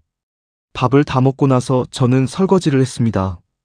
윤서연이 말렸습니다. 나 내가 할게. 저는 듣지 않았습니다. 어머니가 하셨으면 제가 하는 겁니다. 집에서는 그렇게 해야죠. 윤서연이 말을 잇지 못했습니다. 저는 설거지를 하면서 창밖을 봤습니다. 봄 햇살이 마당으로 쏟아지고 있었습니다. 그 무렵이었습니다. 저는 윤서연에게 한 가지를 부탁했습니다. 아버지 산소에 가고 싶습니다. 윤서연의 눈이 흔들렸습니다. 잠시 침묵이 흘렀습니다. 그러고는 조용히 고개를 끄덕였습니다. 경기도 외곽의 조용한 묘원이었습니다. 30년 전 화재로 세상을 떠난 아버지가 잠든 곳이었습니다. 묘원에 도착했을 때 봄바람이 잔디밭을 부드럽게 쓸고 지나갔습니다. 벚꽃잎이 바람에 날려 묘비 위에 사뿐히 내려앉았습니다. 하늘이 맑았습니다. 구름 한 점 없는 파란 하늘이었어요. 윤서연이 먼저 묘비 앞에 무릎을 꿇었습니다. 주름진 손으로 묘비의 글씨를 천천히 쓸어내렸습니다. 오랫동안 아무 말도 하지 않았습니다. 그냥 손끝으로 글씨를 더듬었습니다. 남편의 이름을 손가락이 기억하는 것처럼. 한참 뒤에 윤서연이 입을 열었습니다. 여보. 목소리가 잠겼습니다. 당신이 그 불길 속에서 목숨을 걸고 구하려 했던 우리 성재가 이렇게 멋지게 커서 돌아왔어요. 저는 윤서연의 옆에 조용히 무릎을 꿇었습니다. 묘비 앞에 절을 올리고 거친 손을 무릎 위에 올려놓은 채 한참을 말없이 앉아 있었습니다. 아버지의 얼굴을 기억하지 못합니다. 3살의 기억은 어디에도 남아있지 않았으니까요. 하지만 이 사람이 불길 속에서 저를 구하려 했다는 사실 하나만으로 제 가슴 속에는 한 번도 느껴보지 못했던 따뜻함이 차올랐습니다. 저는 소리를 내지 않고 속으로 말했습니다. 아버지, 저 버려진 거 아니었더라고요. 이제 알았습니다. 늦었지만, 이제 알았으니까 괜찮습니다. 그리고 이제는 제가 어머니 옆에 딱 붙어서 지킬 겁니다. 평생, 어디 안 갑니다. 걱정 마십시오. 벚꽃잎이 바람에 날렸습니다. 한 잎이 제 손등 위에 내려앉았습니다. 저는 그 꽃잎을 내려다봤습니다. 분홍빛이었습니다. 이렇게 작고 가벼운 것이 이렇게 예쁠 수 있다는 게 신기했습니다. 윤서연의 손이 제 손 위에 겹쳐졌습니다. 두 사람은 아무 말 없이 묘비 앞에 나란히 앉아 봄바람을 맞았습니다. 벚꽃잎이 두 사람의 어깨 위로 소리 없이 내려앉았습니다. 돌아오는 길. 차 안은 조용했습니다. 윤서연이 조수석에서 창밖을 바라보고 있었습니다. 저는 운전을 하면서 문득 주머니 속에 손을 넣었습니다. 가재 손수건이 손끝에 닿았습니다. 저는 신호등이 빨간불로 바뀌었을 때 그 손수건을 꺼내 천천히 펼쳤습니다. 빛바랜 사진 한 장. 3살배기 성재가 막대 사탕을 입에 물고 환하게 웃고 있는 사진. 저는 그 사진을 한참 내려다봤습니다. 신호가 바뀌어도 한동안 움직이지 않았습니다. 뒤에서 경적이 울렸습니다. 저는 그제야 시동을 걸며 사진을 다시 손수건에 싸서 주머니에 넣었습니다. 윤서연이 그 모습을 봤는지 말했습니다. 그 사진. 네. 이제 지갑 말고 액자에 넣어야겠다. 저는 잠깐 생각했습니다. 그러죠. 짧게 대답했습니다. 그런데 어머니. 윤서연이 고개를 돌렸습니다. 저는 앞을 보며 말했습니다. 저 사진 말고 우리 같이 찍은 사진도 있어야 하지 않겠습니까? 윤서연이 잠깐 멈췄습니다. 그러고는 소리내어 웃었습니다. 당연하지. 내일 당장 사진관 가자. 저도 웃었습니다. 차가 봄 햇살이 내리쬐는 도로를 달렸습니다. 창문 틈으로 바람이 들어왔습니다. 봄바람이었습니다. 짠 바다 냄새와 꽃 냄새가 섞인 이상한 조합인데 이상하게 좋은 냄새였습니다. 집 앞에 차가 멈췄습니다. 저는 먼저 내려 조수석 문을 열어줬습니다. 윤서연의 손을 잡아 일으켰습니다. 그 손이 예전보다 따뜻했습니다. 약 기운이 완전히 빠진 탓인지 아니면 제가 그렇게 느끼는 탓인지 모르겠습니다. 현관까지 이어지는 돌길을 나란히 걸었습니다. 두 사람의 그림자가 돌길 위에 나란히 길게 늘어졌습니다. 노을빛이 그 그림자를 따뜻하게 물들였습니다. 저는 그 그림자를 내려다보다가 멈칫했습니다. 두 그림자가 나란히 있었습니다. 한 그림자는 작고 가녀렸습니다. 한 그림자는 크고 투박했습니다. 하지만 나란히 있으니 어울렸습니다. 이상하게 딱 맞았습니다. 마치 처음부터 저 자리에 있어야 했던 것처럼. 현관문을 열었습니다. 집 안으로 들어서는 순간 따뜻한 공기가 얼굴을 감쌌습니다. 보일러 온기와 된장 냄새와 뭔가 모를 익숙함이 섞인 공기였습니다. 저는 신발을 벗으며 속으로 생각했습니다. 집 냄새라는 게 이런 거구나. 36년 만에 처음 알았습니다. 어머니. 저는 뒤돌아서 윤서연을 바라봤습니다. 윤서연이 고개를 들었습니다. 저는 쑥스럽게 웃었습니다. 평생 한 번도 지어보지 않았던 어색하고 서툰 웃음이었습니다. 배고픕니다. 윤서연이 웃으며 부엌으로 들어갔습니다. 저는 거실 소파에 앉아 그 모습을 바라봤습니다. 부엌에서 가스불이 켜지는 소리가 났습니다. 냄비가 올라가는 소리가 났습니다. 저는 소파에 등을 기대고 천장을 바라봤습니다. 천장에 저녁 햇살이 비스듬히 들어와 길게 늘어져 있었습니다. 저는 그 빛을 한동안 바라봤습니다. 생각했습니다. 살면서 딱 한 번도 내가 있어야 할 자리에 있다는 느낌을 받아본 적이 없었습니다. 영화원에서도, 부두에서도, 어두운 골목에서도 늘 제가 없어도 되는 곳이었습니다. 아무도 저를 기다리지 않았습니다. 그런데 지금 부엌에서 누군가가 저를 위해 밥을 짓고 있었습니다. 저를 기다리는 사람이 있었습니다. 저는 눈을 감았습니다. 부엌에서 보글보글 끓는 소리가 들렸습니다. 그 소리가 이렇게 따뜻한 소리인 줄 몰랐습니다. 성재야, 밥 됐다. 윤서연의 목소리가 들렸습니다. 저는 눈을 뜨고 자리에서 일어섰습니다. 식탁으로 걸어가면서 저는 생각했습니다. 밑바닥에서 시작했습니다. 이름도 없이, 뿌리도 없이, 전과자라는 낙인을 달고 아무것도 없이 시작했습니다. 그런데 지금 저한테는 집이 있습니다. 어머니가 있습니다. 동생들이 있습니다. 그리고 매일 아침 누군가가 끓여주는 된장찌개가 있습니다. 이것으로 충분합니다. 충분하고도 남습니다. 식탁 앞에 앉았습니다. 윤서연이 밥그릇을 내려놓으며 말했습니다. 많이 먹어. 오늘 갈치 2마리 샀어. 저는 숟가락을 들었습니다. 그러고는 처음으로 자연스럽게 말했습니다. 잘 먹겠습니다. 어머니. 윤서연이 웃었습니다. 그 웃음에 30년이 담겨 있었습니다. 30년의 슬픔이, 30년의 그리움이, 그리고 30년 만에 되찾은 기쁨이 그 웃음 하나에 다 담겨 있었습니다. 문이 닫혔습니다. 안에서 밥상 차리는 소리와 웃음소리가 새어나왔습니다. 봄 저녁이었습니다. 길었던 겨울이 끝나고 30년 만에 찾아온 진짜 봄이었습니다. 이 이야기를 마무리하면서 저는 한 가지 생각이 계속 머릿속을 맴돌았습니다. 만약 그날 도준이가 그 시계를 그냥 지나쳤다면 두 사람은 영원히 만나지 못했을 겁니다. 우연처럼 떨어져 있던 시계 하나가 30년의 벽을 무너뜨렸습니다. 하지만 저는 생각합니다. 그것이 진짜 우연이었을까요? 30년 동안 지갑 속에, 아니 시계 속에 사진을 넣고 다닌 어머니의 마음이 결국 아들을 불러들인 것 아닐까요? 포기하지 않은 마음이 끝내 기적을 만들어낸 것 아닐까요? 살다 보면 억울한 일이 있습니다. 내가 잘못한 것도 없는데 세상이 나를 밀어내는 것 같은 날이 있습니다. 아무리 버텨도 나아지지 않는 것 같은 날이 있습니다. 그런 날, 이 이야기를 떠올려 주십시오. 밑바닥에서 시작한 사람이 끝내 이겼습니다. 포기하지 않은 어머니가 끝내 아들을 되찾았습니다. 늦었다고 생각할 때가 사실은 시작일 수 있습니다. 그리고 가장 가까운 곳에서 배신한 사람은 반드시 그 대가를 치릅니다. 세상이 느릴 뿐이지 틀리지는 않습니다. 오늘 이 긴 이야기를 끝까지 함께 해주셔서 진심으로 감사합니다.